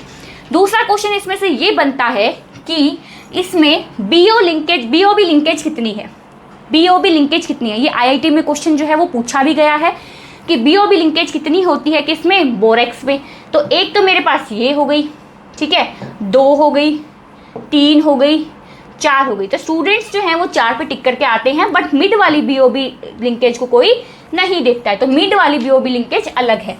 एक बार मैं इसको बहुत ही क्लियर वे में बता देती हूँ। देखिए एक ये वाली BOB लिंकेज, एक ये वाली, एक ये वाली, एक ये वाली और एक मिड वाली। तो ये जो है इसकी BOB लिंकेज होंगी, दैट इज 5 जो है इसमें BOB लिंकेज होती है। इसमें 2 जो है वो sp2 हाइब्रिडाइज का बोरोन होते हैं और 2 जो है वो sp3 हाइब्रिडाइज बोरोन होते हैं। तो ये थी इन तीनों की स्ट्रक्चर। चलिए अब इनके बारे में और चीज़ें पढ़ते हैं। Chemical properties of boric acid, boric acid के बारे में पढ़ते हैं। देखिए बोरिक एसिड के जो पहले हम पढ़ेंगे मेथड ऑफ प्रिपरेशन किस किस मेथड से हो सकती है। फर्स्ट वन इज देखिए दैट इज, ये किससे हो रही है प्रिपरेशन, बोरेक्स, ठीक है, बोरेक्स से प्रिपरेशन कर रहे हैं इसकी। देन किससे हो रही है, हैलाइड से हो रही है, बोरोन हैलाइड से, ठीक है। देन इसमें किसमें हो रही है, कैलेनमाइट से, और इसमें किसमें हो रही है, डाइबोरोन से, डाइबोरेन, ठीक है। अब देखिए अब इसको याद कैसे रखेंगे। देखिए मैंने कैसे याद किया है, मैंने जो है आपको पहले जो ट्रिक बताई है वो ट्रिक है किस चीज़ की, सबसे पहले मैं वही लिखती हूँ, अमोर्फस मैंने लिखा मॉर्निंग, यानी कि अमोर्फस की ट्रिक है वो। क्रिस्टलाइन में सबसे पहला क्रिस्टल लिखा, यानी कि क्रिस्टल की ट्रिक है। अब बात करते हैं ऐसे, वैसे तो ऐसे की स्पेलिंग ये होनी चाहिए AESE, ये होनी चाहिए, बट हम यहाँ पे ऐसे की स्पेलिंग को ये कंसीडर करेंगे। तो ऐसे 2 बार हैदराबाद गए, ठीक है, 2 बार हैदराबाद गए, भाई कोई है चुन्नू मुन्नू 2 हैं जो 2 बार हैदराबाद गए तो बोर हो गए, तो बहुत ही बुरी तरीके से बोर हो गए। भाई पहली बार गए तो कुछ घूम फिर लिए, दूसरी बार गए तो उन्होंने सोचा भाई अब तो घूमने की भी जगह नहीं है यहाँ पे, तो फिर क्या है वो बोर हो गए, कोल बोरिंग हेल, तो उन्होंने हैदराबाद को क्या बोल दिया, बोरिंग हेल, ठीक है, क्या कॉल किया उसको, बोरिंग हेल, ठीक है। अब इसको क्यों है कि आप ये मानेंगे, इसको सीरियस कुछ नहीं लेगा कि हैदराबाद हेल वेल कुछ भी जो है इसको सीरियस नहीं लेंगे, जस्ट ये हमारी एक ट्रिक है तो हम इसको जो है एज अ ट्रिक ही मानेंगे, बाकी हमारा इसका वास्तविकता से कोई भी लेना देना नहीं है। तो ऐसे 2 बार हैदराबाद गए, बोर हो गए, कॉल बोरिंग हेल, तो हमने उसको कह दिया कॉल बोरिंग हेल। अब देखिए ऐसे मतलब किसकी है, ये बोरिक एसिड की, एसिड, ठीक है, 2 बार यानी कि डाइबोरेन, ठीक है, हैदराबाद हाइड्रोलाइसिस, ठीक है, बोरेक्स, कोलेनामाइट,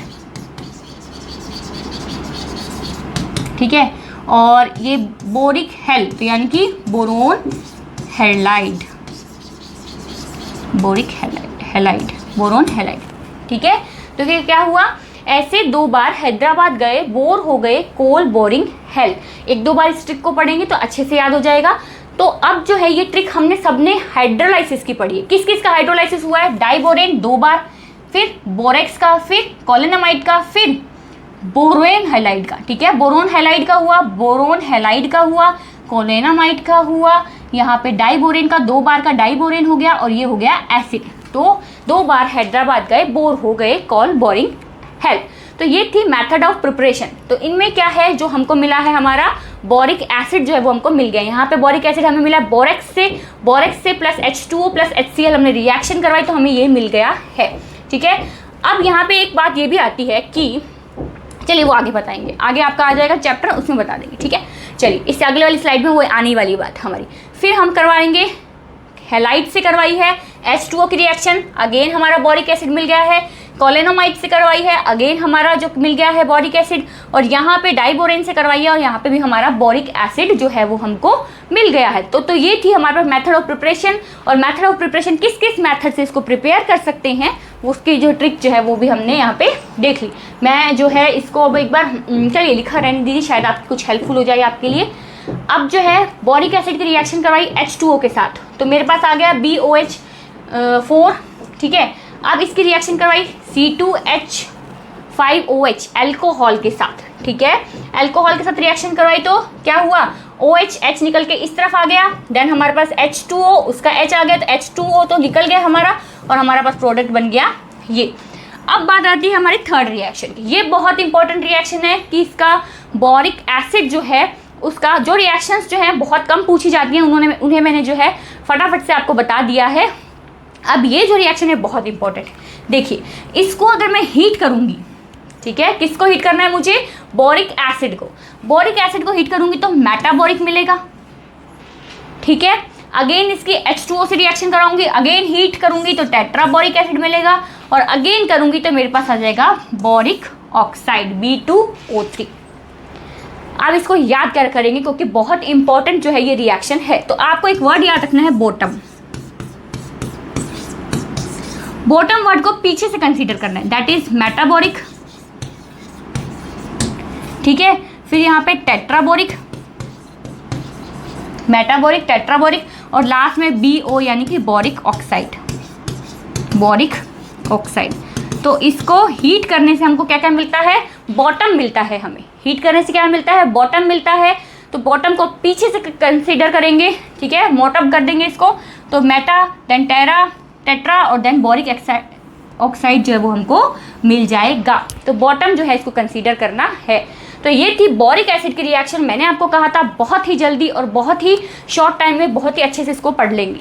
ठीक है, तो इसकी जो ट्रिक थी ये थी, ऐसे 2 बार हैदराबाद गए, बोर हो गए, कोल बोरिंग हेल। ठीक है, हैदराबाद को क्या बोला, बोर। तो चलिए नेक्स्ट है हमारे पास chemical properties of borane. Borane की केमिकल प्रॉपर्टीज की बात की जाए तो इसके मेथड ऑफ प्रिपरेशन जो है वो देखिए। मेथड ऑफ प्रिपरेशन में एक बार तो बोरोन एक सेकेंड पेन चूज कर लेते हैं। हाँ जी, तो मेथड ऑफ इसके बोरेन के प्रिपरेशन में क्या करेंगे हम, देखिए बोरोन के हैलाइड की रिएक्शन करवानी है लिथियम एल्यूमिनियम हाइड्राइड से, तो B2H6 बन जाएगा हमारा। ठीक है, अगेन हमारे को इसी की रिएक्शन करवानी है, BF3 की ही रिएक्शन करवानी है सोडियम हाइड्राइड से। एक बार करवानी है लिथियम एल्यूमिनियम हाइड्राइड से, एक बार करवानी है सोडियम हाइड्राइड से। तो हमारे पास B2H6 जो है वो मिल जाएगा। ठीक है, उसमें भी LiF निकल रहा है, यहाँ पे भी NaF निकल रहा है, सेम रिएक्शंस जो है वो ये है। उसके बाद आती है NaBH4 प्लस I2, इसकी रिएक्शन करवानी है तो हमको B2H6 मिल जाएगा NaBH की रिएक्शन करवाने पर। अब इसकी प्रॉपर्टीज की बात करें तो अगर हम इसकी रिएक्शन O2 के साथ करवाएंगे, किसकी रिएक्शन, बोरेन की रिएक्शन अगर हम O2 के साथ करवाएंगे तो क्या मिलेगा, B2O3 that is boric oxide. अभी अभी हमने जो किया था, किसने किया था, मेटाबोरिक। बॉटम को हमको पीछे से कंसीडर करना है। ठीक है, तो ये जो है it catches fire when expose to air, तो है फ्लेमेबल है, कैच कर लेता है फायर को अगर इसको एक्सपोज कर देते हैं एयर में। उसके बाद बात आती है किसकी, इसकी H2O से रिएक्शन करवाएंगे। अब चाहे तो मैं इसको ये लिख दूं, चाहे मैं इसको H3BO3 ये लिख दूं, तो दोनों एक ही बात है, इन दोनों में कंफ्यूज मत होइएगा। H2O से रिएक्शन करने पर ये मिलता है प्लस में मुझे H2O मिलता है, H3BO3 plus H2 gas release होती है। थर्ड रिएक्शन है इसकी अमोनिया के साथ रिएक्शन। अमोनिया के साथ रिएक्शन करने पर हमें जो है वो ये प्रोडक्ट मिलता है, दैट इज B3N3H6। B3N3H6। एक यहाँ पे बहुत इंपॉर्टेंट कंसेप्ट ये रहता है कि Bn जो है, ठीक है, ये क्या होता है, बोरोन नाइट्राइट। ठीक है, अब बोरोन नाइट्राइट जो है इसमें अगर इसको BN, इसकी बहुत सारी जो कह देंगे बहुत सारी जो इसकी स्ट्रक्चर्स जो हैं उनको एक साथ लगा दिया जाए तो एक स्ट्रक्चर बनती है, दैट इज BN6। तो ये क्या होता है? इनऑर्गेनिक ग्रेफाइट, इनऑर्गेनिक ग्रेफाइट, ठीक है। और मिनिमम यहाँ पे x की वैल्यू कितनी होनी चाहिए? मिनिमम यहाँ पे x की वैल्यू 3 होनी चाहिए, क्योंकि इसकी स्ट्रक्चर जो है स्टूडेंट्स कुछ इस तरीके की होती है, कुछ इस तरीके की स्ट्रक्चर जो है वो इसकी होती है। तो मिनिमम जो है हमारे पास इसकी ये रहनी चाहिए, क्या रहनी चाहिए? x की वैल्यू इसमें मिनिमम 3 रहनी चाहिए, that is boron nitrite, boron nitrate, ठीक है। अब बात करते हैं, ये हो गया हमारा टॉक्सिक गैस है, कैच कर लेती है फायर। जब ऑक्सीजन से रिएक्ट करता है तो B2O3 बनाते हैं, जब H2O से रिएक्ट करती है तो H3BO3 बनाती है, और जब नाइट्रोजन से यानी कि ये कर लेती है अमोनिया से रिएक्शन तो क्या बनाती है? B3N3H6, okay. तो ये थी हमारे पास केमिकल प्रॉपर्टीज ऑफ बोरेन। अब आ जाते हैं बोरेक्स पर। बहुत इंपॉर्टेंट जो है इसके अंदर कंसेप्ट्स जो हैं वो हम पढ़ने वाले हैं। सबसे पहले हम बात करते हैं इसकी, अगर बोरेन जो है, बोरेक्स जो है, इसके रिएक्शन में H2O के साथ करवाऊं, हमारी NCERT में जो है ये रिएक्शन इतनी दी हुई है, ठीक है, जबकि एक 2 स्टेप रिएक्शन है। हुआ क्या है इसमें? देखिए, Na2B4O7 की रिएक्शन मुझे करवानी है H2O के साथ, ठीक है। तो क्या मिलेगा मुझे? देखिए, यहाँ पे Na मेरा प्लस का, यहाँ पे H मेरा प्लस का, यहाँ पे B4O7 माइनस का, वहाँ पे OH माइनस का। तो होगा क्या? ये इससे रिएक्शन करेगा, ये इससे रिएक्शन करेगा, तो मेरे पास क्या आ जाएगा? H2B4O7 प्लस NaOH, ये आ गया मेरे पास, ठीक है। अब इसकी रिएक्शन जब मैं करवाऊंगी H2O के साथ, एक सेकेंड मैं नीचे लिख देती हूँ इसको। अब इसकी रिएक्शन जब मैं करवाऊंगी H2O के साथ तो मुझे मेरा मेन प्रोडक्ट जो है, जो ये बता रहे हैं हमें, NaOH प्लस H3BO3, तो ये वाला प्रोडक्ट जो है वो हमें मिलेगा। यानी कि ये 2 स्टेप रिएक्शन है, बट हमें NCERT में कुछ इस तरीके से दी हुई है। अगर हम इसको रटना ना चाहे, हम चाहे रिएक्शन बनती कैसे, तो हम इसको इस तरीके से लिख सकते हैं Na, और हमेशा जो कोई भी रिएक्शन है उसमें प्लस माइनस वाले को अलग कर दीजिए और क्रॉस कर दीजिए, तो आपके पास जो है सही आंसर इसका आ जाता है, अगर वो मल्टी स्टेप रिएक्शन नहीं है तो, ठीक है। चलिए अब आती है बात इसकी, ये क्या है? देखिए, इसमें जो है इसको हीट करने पे क्या होता है वो सब बताया गया। पहले तो देखिए, इसको हाइड्रोलाइज करना है, इसका हाइड्रोलाइसिस, हाइड्रोलाइसिस क्या हुआ? बोरेक्स जो है वो हमें दे दिया, हाइड्रोलाइसिस कराया, H2O अलग निकल गया, Na2B4O7 हमें मिल गया। Na2B4O7 की रिएक्शन करवाई HCl के साथ, तो क्या मिला? H2B4O7, सेम यही वाला H2B4O7 हमें मिल गया। यहाँ पे जो है HCl के साथ इसकी रिएक्शन करवाई गई है। देन H2B4O7 के साथ रिएक्शन H2O के साथ करवाई, अगेन जो ये वाली रिएक्शन है वही करवाई, तो H3BO3 मिल गया। H3BO3 को जो हीट किया तो B2O3 जो है वो हमें मिल गया, ठीक है। तो हमारे पास जो है कैसे रही, देखिए रिएक्शन जो है उसमें सबसे पहले हमने क्या किया, हमने इसमें से हाइड्रोलिसिस किया, वाटर जो है वो निकाल दिया। सेकंड में हमने क्या किया, एसिड से रिएक्शन करवाई, H2B4O7 बन गया। थर्ड में रिएक्शन वाटर से करवाई, H3BO3 बन गया। फोर्थ में रिएक्शन टेम्परेचर दिया तो B2O3 बन गया। अब इतनी सारी रिएक्शंस को याद कैसे रखेंगे, इस पूरी रिएक्शन को याद कैसे रखेंगे? तो इसके लिए आपको जो है एक टर्म याद रहनी चाहिए, दैट इज हॉट। हॉट की नॉर्मल स्पेलिंग HOT होती है, बट हमें यहाँ पे हॉट को कंसीडर करना है ऐसे। देखिए, जब भी कोई, मान लीजिए आपके घर में तवा है, ठीक है, अभी कभी गैस पर उसको चढ़ा के भूल गए हैं, तो वो जलता जा रहा है, गैस वो गर्म होता जा रहा है, हॉट होता जा रहा है, तो क्या हो जाएगा, रेडिश होने लग जाता है ना। तो रेडिश तो क्या, सिंदूरी लाल होने लग जाता है, ठीक है। तो बोरेक्स को हम सिंदूर भी कहते हैं, बोरेक्स का कॉमन नेम सिंदूर भी है, यानी कि सिंदूर की ये रिएक्शन है। इसमें H4 हाइड्रोलिसिस करवाना है, A4 किसकी, एसिड का, W देन वाटर का रिएक्शन, देन टेम्परेचर का रिएक्शन। तो इस हॉट को इस सिंदूर हॉट को हमको ये कंसीडर ना करके हॉट की स्पेलिंग ये कंसीडर करनी है। तो पहले HA hydrolysis, A is acid, W is water and T is temperature. तो ये बात थी इसकी। अब आते हैं बोरेस बिग टेस्ट पे। बोरेक्स बीट टेस्ट होता क्या है? देखिए, आपकी एनसीईआरटी में एक लाइन दी हुई है कि इसको जो है ये स्वेल हो जाता है जब इसको हीट दी जाती है। जब हम इसको हीट देते हैं, गर्म करते हैं, ये स्वेल हो जाता है। क्यों स्वेल हो जाता है, क्यों फूल जाता है? ठीक है, क्यों फूल जाता है? देखिए, जो ये इसलिए फूल जाता है क्योंकि इसके अंदर जो भी वाटर जो होता है वो निकलना शुरू हो जाता है, तो हाइड्रोलिसिस जो है वो इसका हो जाता है, तो इसलिए यह फूल जाता है। तो यहाँ पे क्या हुआ, इसका हाइड्रोलिसिस हुआ तो ये मिल गया। देन इसके रिएक्शन जो है, इसको और हीट दी तो हमारे पास NaBO2 प्लस B2O3 मिल गया। अब यहाँ पे दिख रहा है आपको कि मैंने Na जो है वो अलग कलर से लिखा है, BO है वो अलग कलर से लिखा है। क्यों? क्योंकि ये इसके आयंस हैं और इन्हीं के कारण जो है वो हमें कलर नजर आता है। यहाँ पे एक लाइन लिखी गई है, it is use to detect metal in salt. इसका यूज जो है मेटल्स में सॉल्ट का पता लगाने के लिए किया जाता है। फॉर एग्जाम्पल, मेरे पास मान लीजिए CuSO4 का सॉल्यूशन है, उसके अंदर मैं बोरेक्स बीड जो है, बोरेक्स बीड, ये जो है बोरेक्स बीड का फॉर्मूला है पूरा, ये जो है उसके अंदर मैं डाल देती हूँ। ठीक है, तो क्या होगा, फिर मैं इसको निकालती हूँ तो इसके ऊपर बहुत सारे जो है इसके आयंस जो है वो चिपक जाते हैं। ठीक है, जो इसका कलर जो है ये शो करेगा। ठीक है, क्या जैसे Cu का कलर क्या होता है, कॉपर का ब्लू कलर होता है, तो ब्लू कलर अगर ये शो करता है दैट मीन्स ये जो है आयन ब्लू कलर का है। ब्लू कलर का कौन सा होता है, कॉपर होता है। तो हम मेटल को डिटेक्ट करने में बोरेक्स बीट टेस्ट का यूज़ करते हैं। ठीक है, बोरेक्स बीट टेस्ट का यूज़ किस में करते हैं, मेटल को डिटेक्ट करने में। तो ये थी हमारी बोरेक्स की प्रॉपर्टीज़। अब आ जाते हैं हम ग्रुप नंबर 14 पे, that is carbon family. Carbon family में एटॉमिक रेडियस की बात की जाए तो सबसे पहले तो ये देखिए कि हमारे पास जो पहले वाली फैमिली थी, बोरोन फैमिली जो थी, वो सबसे ज़्यादा एक्सेप्शन रिच फैमिली है, तो प्रॉब्लम्स जो थी सबसे ज़्यादा उनमें थी। ये जो है बहुत ही ईजी से जो है निकल जाती है टर्म्स।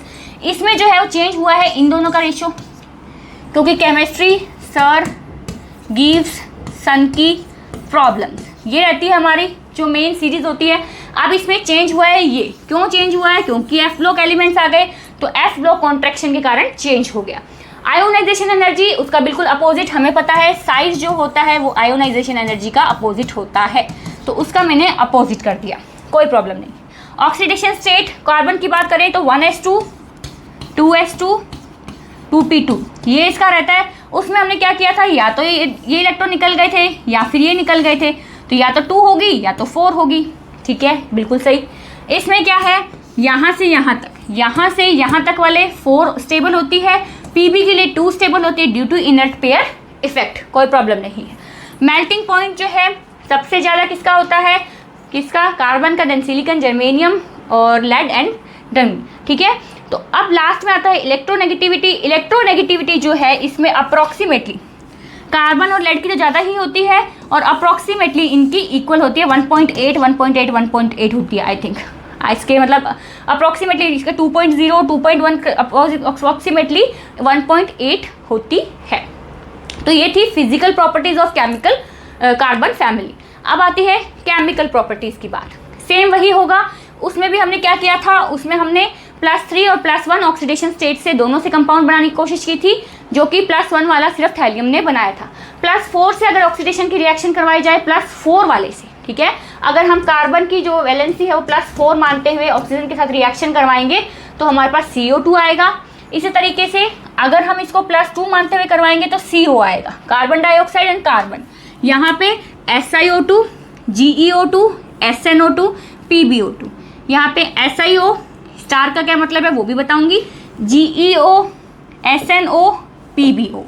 ठीक है, अब बात आती है इनके ऑक्साइड्स की। इसका ऑक्साइड एसिडिक, ठीक है, कार्बन डाइऑक्साइड एसिडिक है, कार्बन मोनोऑक्साइड न्यूट्रल है। फिर बात आती है SiO2 की, ये भी एसिडिक है, ये भी एसिडिक है और ये भी एसिडिक है, तीनों दोनों जो हैं वो एसिडिक है। ये वाला हमारा हमने क्या पढ़ा था, जनाबे अली पंजाबी सॉन्ग, ये पढ़ रहे थे हम। ठीक है, तो इसमें क्या है कि ये हमारा एम्फोटेरिक, ये हमारा एम्फोटेरिक, दोनों हमारे क्या है, एम्फोटेरिक हैं। तो इसका मतलब कि ये जो है एसिड से भी रिएक्ट करेगा, बेस से भी रिएक्ट करेगा, और ये जो है सिर्फ एसिड से रिएक्ट करेंगे। तो ये सब जो है इनके एसिड और बेसिक कैरेक्टर है इनके ऑक्साइड्स की, जिसमें न्यूट्रल जो है वो हमारे पास CO है। अब यहाँ पे स्टार लगा हुआ है SiO के पास, ये ना तो एसिडिक है ना ही बेसिक है। क्यों नहीं है, क्योंकि वाटर में सॉल्यूबल ही नहीं है। जब वाटर में सॉल्यूबल ही नहीं होगा तो हमें इसके एसिडिटी या बेसिसिटी का कैसे पता चलेगा।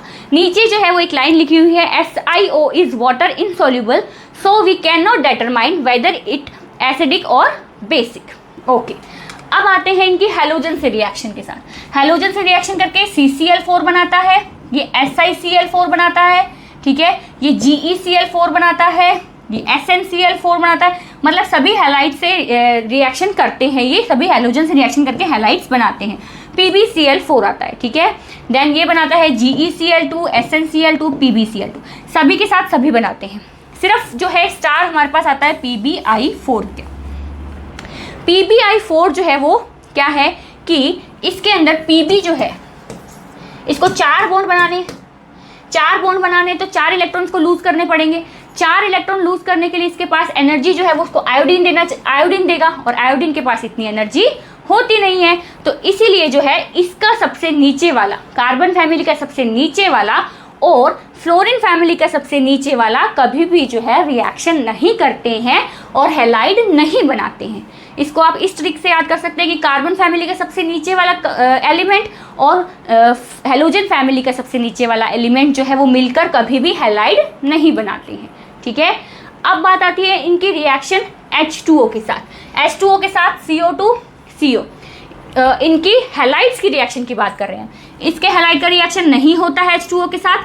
ये H2O के साथ रिएक्शन करके SiOH4 बनाता है, बाकी भी सब रिएक्शन करते हैं H2O के साथ। वाटर के साथ इनमें से कोई रिएक्शन नहीं करता है, सिर्फ SnO2 बनता है। Sn जो है वो रिएक्शन करता है वाटर के साथ। तो ये थी इनकी रिएक्शन किसके साथ, ऑक्सीजन के साथ, हैलोजेंस के साथ, हैलाइड्स के साथ और वाटर के साथ।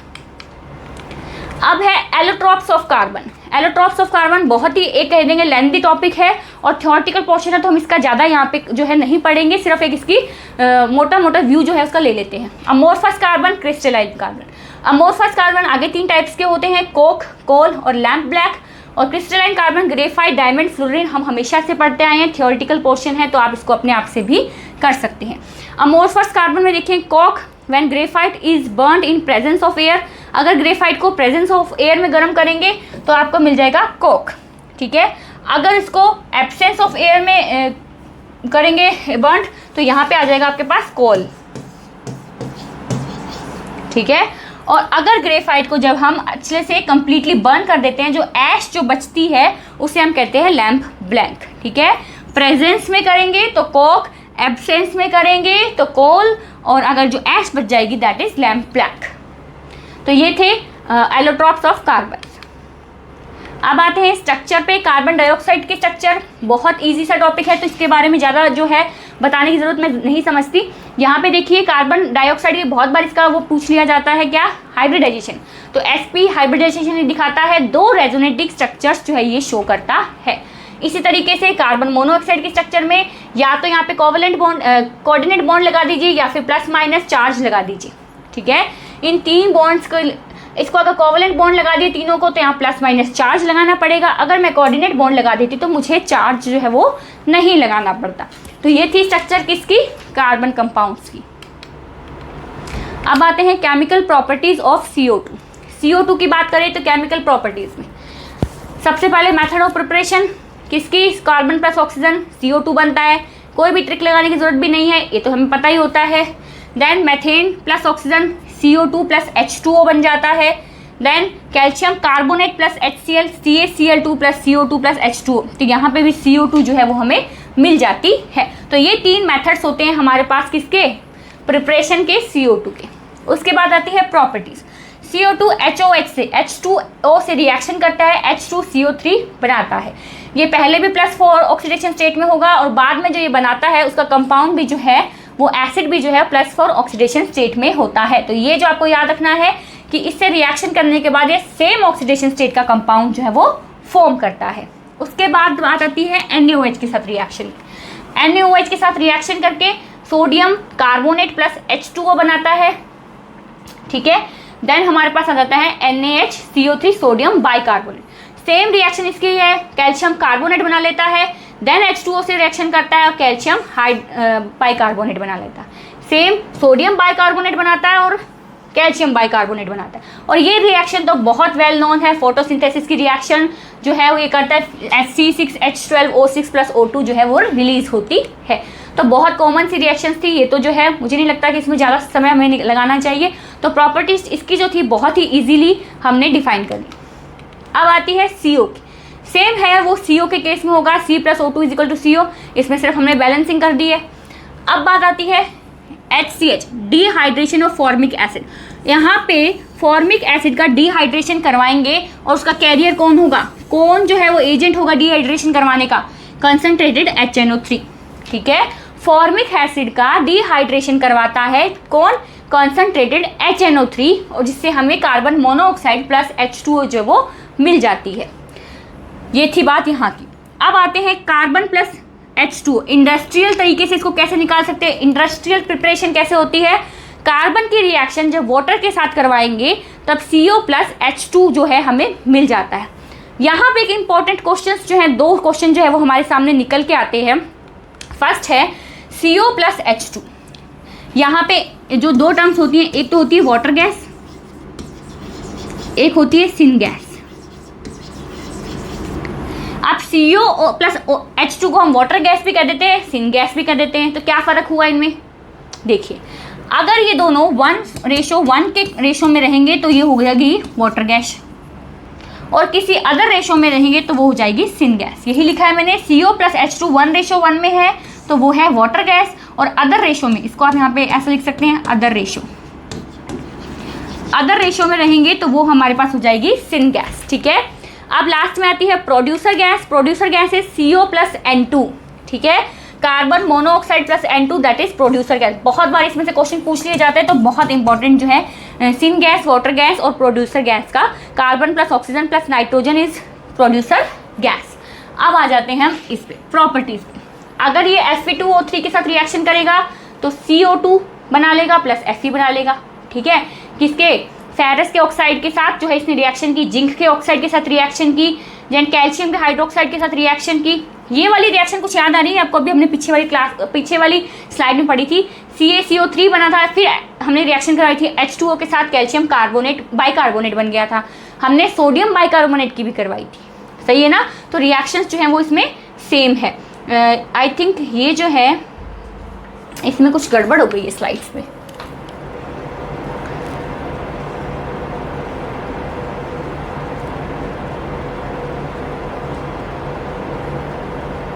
यहाँ पे ये रिएक्शंस जो हैं पिछले वाली स्लाइड्स की आ गई हमारे पास, तो ये रिएक्शंस जो है वो नहीं होंगी। ठीक है, तो ZNO Fe2O3 और ZNO की रिएक्शन करवाएंगे तो Fe + CO2 Zn + CO2 जो है वो हमें मिल जाएगा।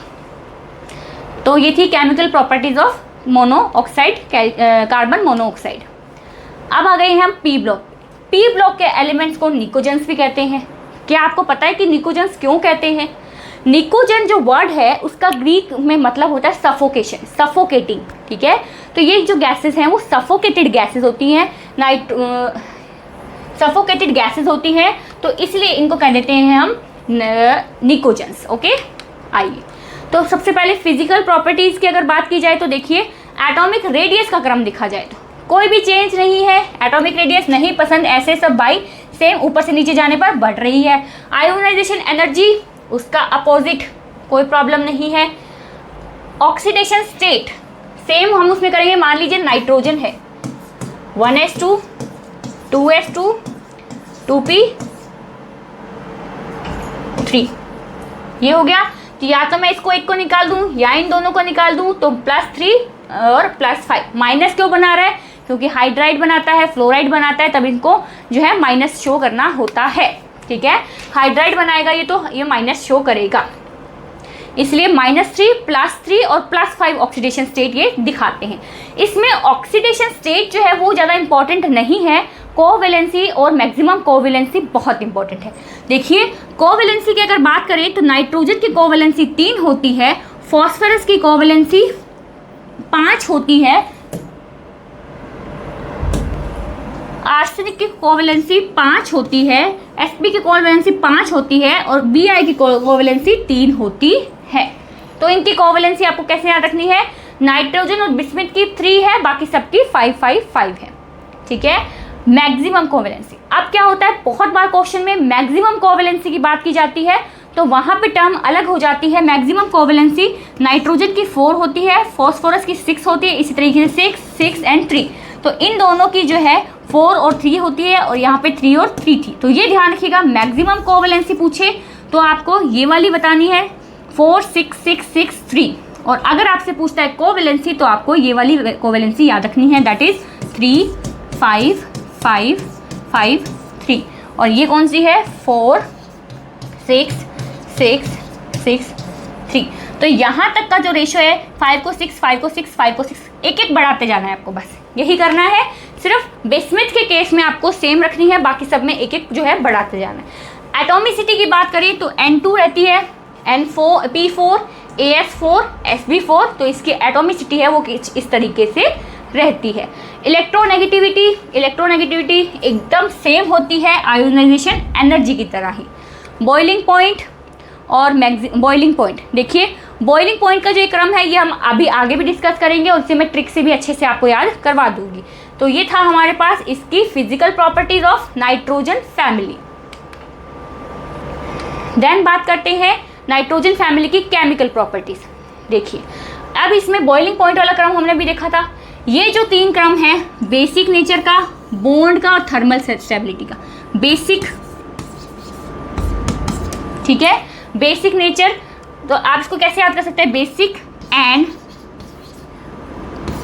ठीक। कैसे याद कर सकते हैं, बेसिक नेचर, बॉन्ड एंगल, ठीक मतलब thermal stability, thermal stability, basic and ठीक।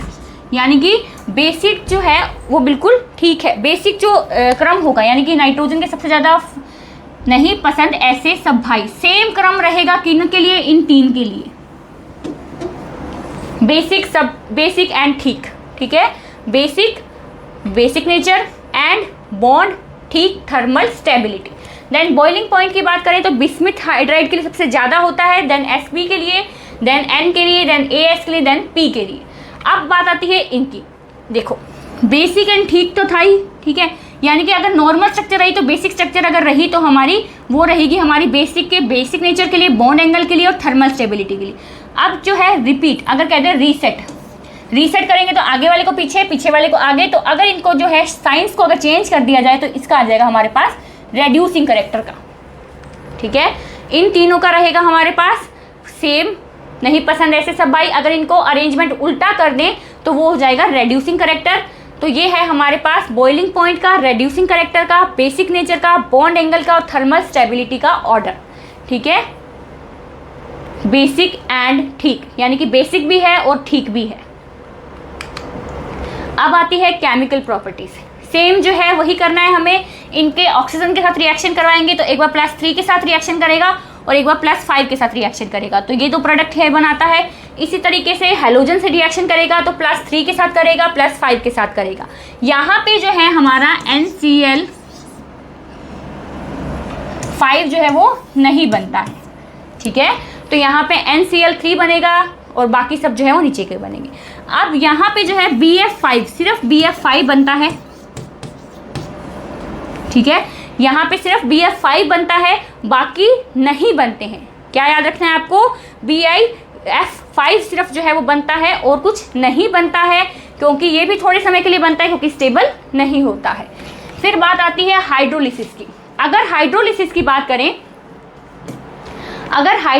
बात करें तो देखिए यहाँ पे मेरे पास है NCl3, इसकी रिएक्शन H2O के साथ करवाऊंगी तो क्या आएगा NH3। फिर PCl3 की रिएक्शन में करवाऊंगी H2O के साथ तो आएगा H3PO3। देन करवाऊंगी इसकी रिएक्शन किसके साथ, H2O के साथ तो आएगा H3ASO3। SbCl3 की रिएक्शन करवाऊंगी तो क्या आएगा SbOCl, और BiCl3 की रिएक्शन करवाऊंगी तो आएगा BiOCl। अब यहाँ पे याद क्या रखना है, N, Sb और Bi तीनों हैं OCl वाले प्रोडक्ट देते हैं। कैसे, OCl, ठीक है, Sb के लिए OCl, Bi के लिए OCl, तो तीनों जो है वो OCl वाले प्रोडक्ट दे रही हैं, तो N, Sb और Bi तीनों OCl वाले प्रोडक्ट देंगे। अब आते हैं कंपाउंड्स ऑफ नाइट्रोजन, नाइट्रोजन के कंपाउंड्स पे। पहला है हमारे पास डाई नाइट्रोजन। डाई नाइट्रोजन के मेथड ऑफ प्रिपरेशन कैसे याद करेंगे? सबसे पहले जो है अमोनियम साल्ट से रिएक्शन करवाई है, अमोनियम डाइक्रोमेट से रिएक्शन करवाई है, एजाइड से रिएक्शन करवाई है, ये अमोनियम सॉल्ट की रिएक्शन है, अमोनियम नाइट्रेट की रिएक्शन है। ठीक है, आप इसको याद कैसे करोगे? देखो, अम्मी यानी कि अमोनियम, ठीक है, एजान मतलब एजाइड, करती मतलब क्रोमियम, क्रोमियम। ठीक है, देखो आप देखो, अम्मी अजान करती है यानी कि सभी की मदर्स जो होती हैं बच्चों के लिए प्रेयर्स करती हैं, अजान करती हैं बच्चों के लिए। तो अगर N2 की बात की जाए, N2 में मेथड ऑफ प्रिपरेशन किससे? अम्मी अजान करती है। अम्मी मतलब अमोनियम के सॉल्ट से करवा सकते हैं इसकी रिएक्शन, अजान मतलब एजाइड से, किस किस के एजाइड से? सोडियम के एजाइड से और बेरियम के एजाइड से रिएक्शन करवाई है, तो दोनों के एजाइड से जो है हम रिएक्शन कर सकते हैं। प्लस में इसने क्या बोला है हमको? क्रोमियम करती है, तो करती मतलब किससे? अमोनियम डाइक्रोमेट, अमोनियम डाइक्रोमेट से। किससे? अमोनियम साल्ट से, एजाइड से, देन अमोनियम डाइक्रोमेट से भी इसकी रिएक्शन करवा सकते हैं, तो हमें मिल जाता है N2। ठीक है, तो हमें मिल जाता है N2। डाई नाइट्रोजन को फाइंड करने के कौन कौन से तरीके हैं? अम्मी अजान करवाती है, अमोनिया, एजाइड और क्रोमियम, तो है इसके तरीके हैं।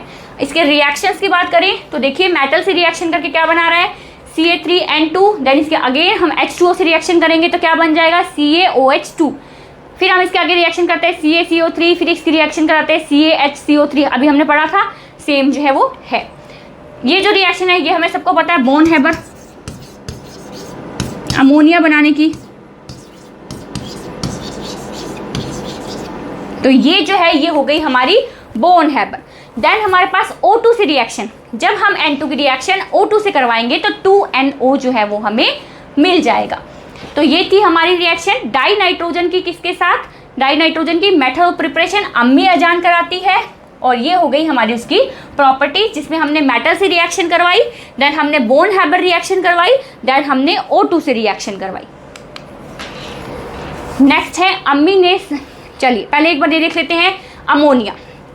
अब अमोनिया की अगर क्या ट्रिक रहेगी अमोनिया के प्रिपरेशन की? अगेन हमारे पास बोन हेबर, बोन हेबर हमें पता है, बोन हेबर से भी बना सकते हैं इसको। ठीक है, ये हमारे पास यूरिया, ये हमारे पास अमोनियम सॉल्ट,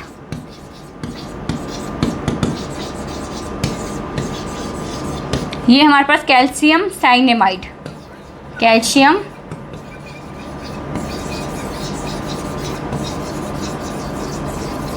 साइनेमाइड। ठीक है, ये हो गया कैल्शियम साइनेमाइड। अब बात करते हैं बोन हेबर की। देखिए, Born Haber N2 + H2 = NH3। Ammonia की रिएक्शन, यूरिया की रिएक्शन देखें तो यूरिया की रिएक्शन में H2O + CO + NH3 मिलता है हमें। NH4Cl की रिएक्शन NaOH के साथ करवाएंगे तो NH3 + H2O + NaCl। प्लस वाले को माइनस वाले को अलग अलग कर दीजिए, देन क्रिस क्रॉस कर दीजिए। ठीक है, तो बहुत इजीली रिएक्शंस हो जाएंगी। सेम जो है वो इसमें होता है। अब याद कैसे करेंगे? याद ऐसे करेंगे कि बाहुबली मूवी हम सबने देखी है। मान लीजिए कि बाहुबली मूवी में जो उसकी अम्मी थी वो उसकी सगी नहीं थी, ठीक है, स्टेप मदर थी उनकी। तो उसने क्या किया, उस बच्चे को क्या किया, जैसे ही वो बोर्न हुआ, ठीक है, बच्चा पहले बोर्न हुआ तो बोर्न होते ही अम्मी ने उसको क्या, सॉल्ट दे दिया ताकि मर जाए। ठीक है, सॉल्ट के जो है रूप में अम्मी ने क्या दिया, यूरिया दिया। यूरिया देने से क्या हुआ, उसके कैल्शियम की कमी हो गई और वो मर गया। देखो क्या होता है, अम्मी सबसे पहले तो बोर्न हुआ तो बोन हैबर, ठीक है, बोन हैबर, बोन हुआ तो बोन हैबर, उसके बाद हुआ यूरिया, ठीक है, लिखेंगे पहले बोन, अम्मी ने पहले बोन हुआ तो बोन। अब बात करें इसकी प्रॉपर्टीज की। अगर प्रॉपर्टीज की बात करते हैं तो क्लोरीन से रिएक्शन करने पर ये हमें NCl3 + HCl देता है, ठीक है। अगर हम बात करें O2 से रिएक्शन करने पर, अब O2 से दो टाइप से रिएक्शन करता है, एक तो प्लेटिनम की प्रेजेंस में और एक बार प्लेटिनम की एब्सेंस में। प्लेटिनम की प्रेजेंस में रिएक्शन करता है तो यहाँ पे NO + H2O बन जाता है, और प्लेटिनम के एब्सेंस में रिएक्शन करता है तो N2O + H2O बन जाता है। ठीक है, तो क्या क्या बन रहा है यहाँ पे, NO + H2O और N2 + H2, N2 + H2O। तो दो टाइप की इसमें रिएक्शंस हो रही हैं। अब यहाँ पे क्लोरीन की दो रिएक्शंस आपको दी गई हैं, एक में तो आपको क्लोरीन एक्सेस में लेना है तो NCl3 बन जाएगा, और एक में आपको क्या रिएक्शन एक्सेस में लेना है, एक में आपको क्लोरीन जो है वो एक्सेस में नहीं लेना है, NH3 एक्सेस में लेना है, तो वहाँ पे NH4Cl + N2 है, O जो है वो बन जाएगा। तो दो टाइप से रिएक्शन होती है, एक बार क्लोरीन को एक्सेस में लेंगे और एक बार जो है आपको अमोनिया को एक्सेस में लेना है, तो दो अलग अलग प्रोडक्ट जो है वो बनते हैं। इसी तरीके से ऑक्सीजन में बात करें तो एक बार प्लेटिनम वायर की प्रेजेंस में लेना है तो वहाँ पे NO बनेगा, और एक बार जो है प्लेटिनम वायर की एब्सेंस में लेना है तो वहाँ पे N2 बनेगा। ये थी अमोनिया की रिएक्शंस। अब बात करते हैं एक्वस अमोनिया की, NH4OH, जहाँ पे अमोनिया को H2O से रिएक्ट करते हैं तो वहाँ पे Na4OH बन जाता है, एक्वस अमोनिया बन जाता है। एक्वस अमोनिया के केस में अगर देखें तो यहाँ पे दो टाइप की रिएक्शंस होती है, metals which form insoluble compounds, वो मेटल्स जो इनसॉल्युबल कंपाउंड्स बनाते हैं और वो मेटल्स जो सॉल्युबल कंपाउंड्स बनाते हैं। ज़रूरी ये नहीं है कि इसमें कौन कौन सी रिएक्शन है, यहाँ पे इंपॉर्टेंट क्वेश्चन जहाँ से पूछे जाते हैं वो ये है कि कौन से मेटल इनसॉल्युबल कंपाउंड बनाते हैं और कौन से मेटल सॉल्युबल कंपाउंड बनाते हैं। तो इनसॉल्युबल कंपाउंड वाले मेटल कौन कौन से हैं, क्रोमियम, एल्यूमिनियम एंड फेरस। तो इसको कैसे याद कर सकते हैं, देखिए आलिया की कार फरारी, तो आलिया मतलब एल्यूमिनियम,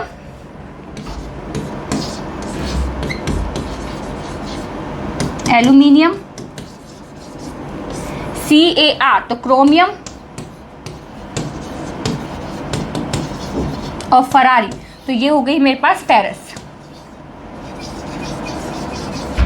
तो ये था मेरे पास ammonia, aluminium, chromium and ferrous. Okay, तो ये थी हमारे पास रिएक्शन NH4OH की कौन कौन सी रिएक्शन जो है, कौन कौन से मेटल्स जो है वो इसके साथ इनसॉल्युबल कंपाउंड्स बनाते हैं, कौन कौन से सॉल्युबल कंपाउंड्स बनाते हैं। अब ये चूंकि इनसॉल्युबल कंपाउंड बना रहे हैं तो यहाँ पे कुछ ना कुछ प्रेसिपिटेट बनेगा। तो क्रोमियम का कौन सा प्रेसिपिटेट बनेगा, ग्रीन प्रेसिपिटेट। एल्यूमिनियम का हमें पता है वाइट प्रेसिपिटेट,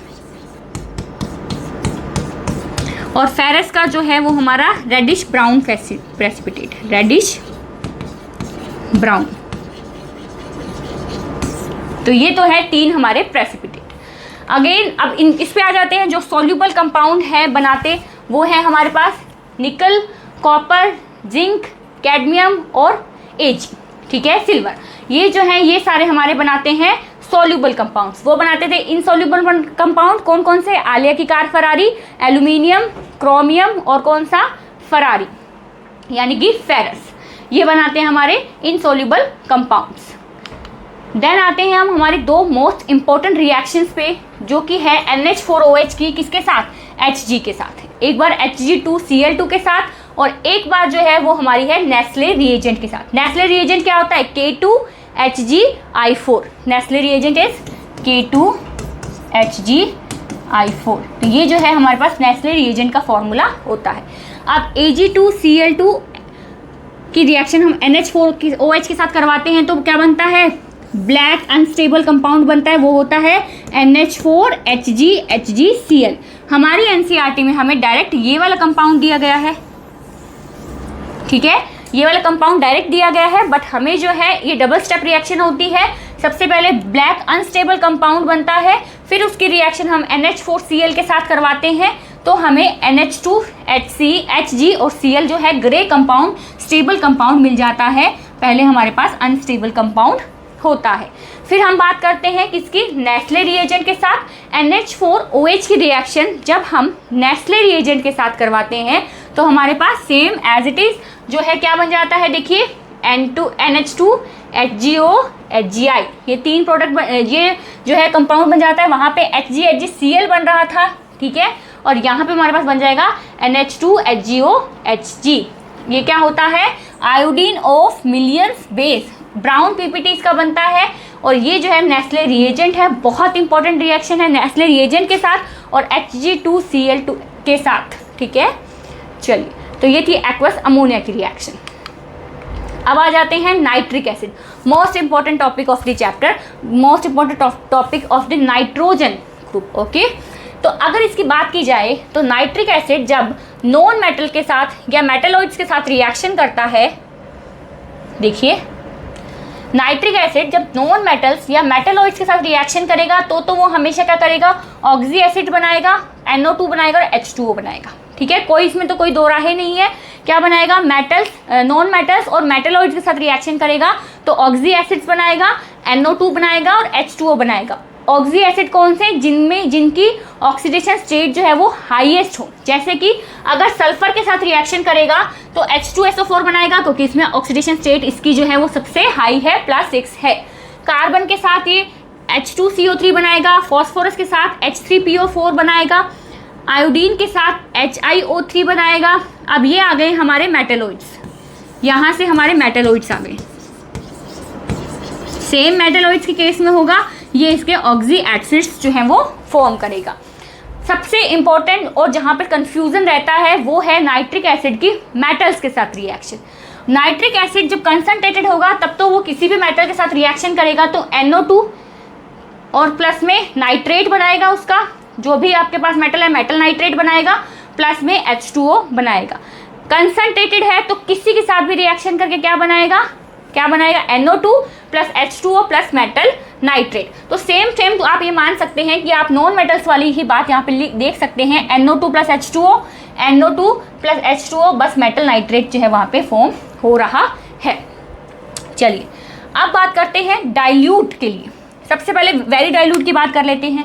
वेरी डाइल्यूट में क्या होगा, जब Fe, Zn और Sn होंगे तो हमारे पास बनेगा NH4OH प्लस MnO3X, ठीक है, ये बन जाएगा हमारे पास, यानी कि मेटल नाइट्रेट बन जाएगा प्लस NH4OH बन जाएगा।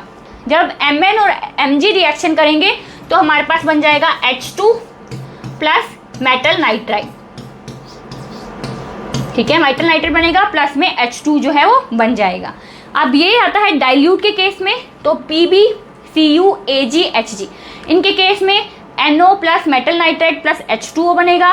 Fe और Zn के केस में N2O plus metal nitrate plus H2O बनेगा और Sn के केस में NH4NO3 प्लस मेटल नाइट्रेट बनेगा, ठीक है। अब यहाँ तक थी तो सिंपल बात। अब इसको याद कैसे करना है, देखिए याद करेंगे, ये है जैसे मन मांगे डाई हाइड्रोजन फिर जन, देखो पहले देखें, मन मांगे डाई हाइड्रोजन यानी कि मन Mn मांगे Mg, मन मांगे डाई हाइड्रोजन, यानी कि जब आप वेरी डाइल्यूट केस रहेगा, वेरी डाइल्यूट HNO3 का केस रहेगा तो वहाँ पे Mn और Mg दोनों को रिएक्शन करने पर H2 जो है डाई हाइड्रोजन जो है वो हमें मिलेगी। तो मन मांगे डाई हाइड्रोजन, तो Mn Mg H2, क्लियर। चलिए दूसरा हमारे पास है फिर जन्मा सन, ठीक है, फिर Fe जन्मा Zn सन Sn। इसके केस में क्या होगा, इसके केस में हमारे पास देखिए मेटल नाइट्रेट तो बनेगा ही नहीं बनेगा, ठीक है, और वेरी डाइल्यूटेड के केस में H2O बनता ही नहीं है तो H2O भी नहीं बनेगा, ठीक है। अब बचता क्या क्या है हमारे पास, बचता हमारे पास NH4NO3 और या फिर NO का कोई कंपाउंड। अब हमें पता है वेरी डाइल्यूटेड के केस में NO का कोई कंपाउंड नहीं बनता है तो यहाँ पे आएगा NH4OH। समझ में आई बात, यहाँ पे NH4OH क्यों आया, देखिए यहाँ पे Mn और Mg रिएक्शन करके H2 बनाते हैं, मन मांगे डाई हाइड्रोजन, ठीक है। अब आती है इसकी फिर जन्मा सन, सन में क्या होगा, देखिए H2O ये नहीं बनाएगा क्योंकि यहाँ पे वेरी डाइल्यूटेड है, H2O नहीं निकलेगा, NO का कोई कंपाउंड नहीं निकलेगा क्योंकि यहाँ पे वेरी डाइल्यूटेड है, तो बचा क्या हमारे पास NH4OH, तो NOH4OH जो है इसका कंपाउंड हो जाएगा। अब बात करते हैं डाइल्यूटेड HNO3 की। डाइल्यूटेड के केस में क्या होगा, Pb, Cu, Ag और Hg, चार जो है वो आपके सामने हैं। इनको कैसे याद करोगे, PUBG क्यों आगे होगा, ठीक है। अब अपन कह दिया भाई हम पढ़ाई करते हैं, PUBG को क्यों आगे जाने देंगे, PUBG क्यों आगे होगा, तो नो, ठीक है, यानी कि PUBG क्यों आगे होगा, PUBG मतलब Pb, Q मतलब Cu, Ag मतलब आगे, Hg मतलब होगा, तो PUBG क्यों आगे होगा, NO, नो, ठीक है। तो यानी कि NO बनेगा, मेटल नाइट्रेट बनना ही है, H2O बनना ही है, तो बाकी आप वैसे का वैसा लगा दीजिए। क्लियर। और यहाँ पे एक बात और देखिए, SN जो है वो सेम हो रहा है इनकी तरह ही, इनकी तरह ही हो रहा है ना। SN यहाँ पे भी वाटर नहीं लिया, यहाँ पे भी नाइट्रोजन का प्रोडक्ट नहीं लिया, NH4NO3 लिया है। तो SN को है वो हमें कैसे कंसीडर कर सकते हैं, SN जो है वो कभी भी जो है नाइट्रोजन का प्रोडक्ट भी नहीं बना रहा है, SN जो है वो H2O भी नहीं बना रहा है। SN जो है वेरी डाइल्यूट में तो SN क्या बना रहा है, NH4OH, और डाइल्यूटेड में जो है वो बना रहा है NH4NO3। ठीक है। अब बचता है Fe और Zn, जो बच गया उसे हम लिख देंगे N2O। ट्रिक जो है वो हमारी बनी है किसके लिए, PUBG क्यों आगे होगा, PB CU AG HG no, यानी कि NO बनेगा। मन मांगे di hydrogen Mn Mg H2 बनाएंगे। फिर जन्मा सन तो F यानी कि फेरस, Zn मतलब जिंक, Sn जो है वो बनाएंगे NH4OH। ठीक है। तो ये था हमारे पास HNO3 के लिए जो है इसके मेटल्स नॉन मेटल्स के लिए ट्रिक। अब आते हैं oxides of nitrogen. Oxides of nitrogen जो है इसमें ऑक्सीडेशन स्टेट्स जो है वो हमें पता होनी चाहिए, जैसे कि नाइट्रस ऑक्साइड। बहुत बच्चों को तो इसमें भी कंफ्यूजन होता है, नाइट्रिक ऑक्साइड कौन सा है, नाइट्रस ऑक्साइड कौन सा है। तो ये जो है वो है नाइट्रस ऑक्साइड, इसे कहते हैं नाइट्रस ऑक्साइड, और इसकी ऑक्सीडेशन स्टेट होती है +1, और ये जो है कलरलेस गैस है। फिर है हमारे पास NO that is nitric oxide, +2 oxidation state में होता है, और ये भी कलरलेस है। ठीक है। Nitrous oxide, nitric oxide. फिर हमारे पास आता है डाई नाइट्रोजन ट्राई ऑक्साइड, ये +3 ऑक्सीडेशन स्टेट में है और ब्लू कलर का सॉलिड है। फिर आता है हमारे पास डाई नाइट्रोजन टेट्रा ऑक्साइड। पहले था nitrous oxide, then nitric oxide, then dinitrogen trioxide, then dinitrogen tetroxide, +4 oxidation state में, तो कलरलेस सॉलिड है। देन आता है NO2 nitrogen dioxide, +4 oxidation state में, ब्राउन गैस जो है वो ये बनाता है। लास्ट जो है N2O5 डाई नाइट्रोजन पेंटा ऑक्साइड, +5 ऑक्सीडेशन स्टेट में होता है। वैसे तो ऑक्सीडेशन स्टेट जो है अप्रॉक्सीमेटली हमें निकाल ही लेनी चाहिए, पर अगर हम देख के निकालना चाहें, देखिए इसमें 3 O है तो इसकी +3 होती है, देखना चाहें तो ऐसे 4 O है +4 होती है, यहाँ 5 O है इसकी +5 होती है। तो आप इसको ऐसे भी जो है याद कर सकते हैं, +3 +4 +5। ठीक है। और लास्ट हमारा टॉपिक बचता है वो है फॉस्फोरस। देखिए फॉस्फोरस जो है इसमें इनकी मेन जो क्वेश्चंस जो हैं वो हमारे पास आता है इनकी बॉन्डिंग में से, इनके स्ट्रक्चर्स में से। ठीक है। तो अगर इनकी बात करें तो स्ट्रक्चर के लिए आपको क्या करना है, देखिए जो भी आपको दे रखा है फॉस्फोरस, P लगा दीजिए, डबल बॉन्ड O लगा दीजिए। सबसे पहला तो काम आप यही कर दीजिए। ठीक है। अब इसके साथ क्या कीजिए, अब P डबल बॉन्ड O, कितने O बच रहे हैं इसके पास, एक O बच रहा है, तो एक O, हाइड्रोजन कितने बच रहे हैं, 3 बच रहे हैं, तो एक हाइड्रोजन मैंने यहाँ लगा दी, एक हाइड्रोजन मैंने यहाँ लगा दी, एक हाइड्रोजन मैंने यहाँ लगा दी, तो H3PO2 इस तरीके से बन गया। देन बात करते हैं P double bond O H3PO3 की। चलो H3PO3 बना के देख लेते हैं। P बन गया, अब यहाँ पे 2 मेरे पास ऑक्सीजन बचती है, तो O H OH और H इस तरीके से हो गया। और इसी तरीके से अगर बने H3PO4 की, P double bond O OH OH OH, तो इस तरीके से जो है फॉस्फोरस की स्ट्रक्चर आपको बनानी है। पहले क्या लिखना है, phosphorus, then double bond O कर दीजिए, देन उसके बाद जितने भी एलिमेंट्स जो हैं वो इसमें कम हो रहे हैं वो बना दीजिए। इनकी जो है आपको सहूलियत के लिए क्या है, यहाँ पे मैंने जो है चार्ट के अंदर पूरी बॉन्डिंग कैसे कैसे होगी वो सब भी बता दिया है, जिससे आप इजीली जो है फॉस्फोरस की जो स्ट्रक्चर्स जो है वो बना सकते हैं। तो यहाँ तक हमारा चैप्टर खत्म होता है, दैट इज़ P ब्लॉक। बहुत सारी जो रिएक्शंस थी वो भी हमने देख ली, उनके जो है कैसे हम उनको मेमोराइज कर सकते हैं वो ट्रिक्स भी हमने देख ली। Thank you.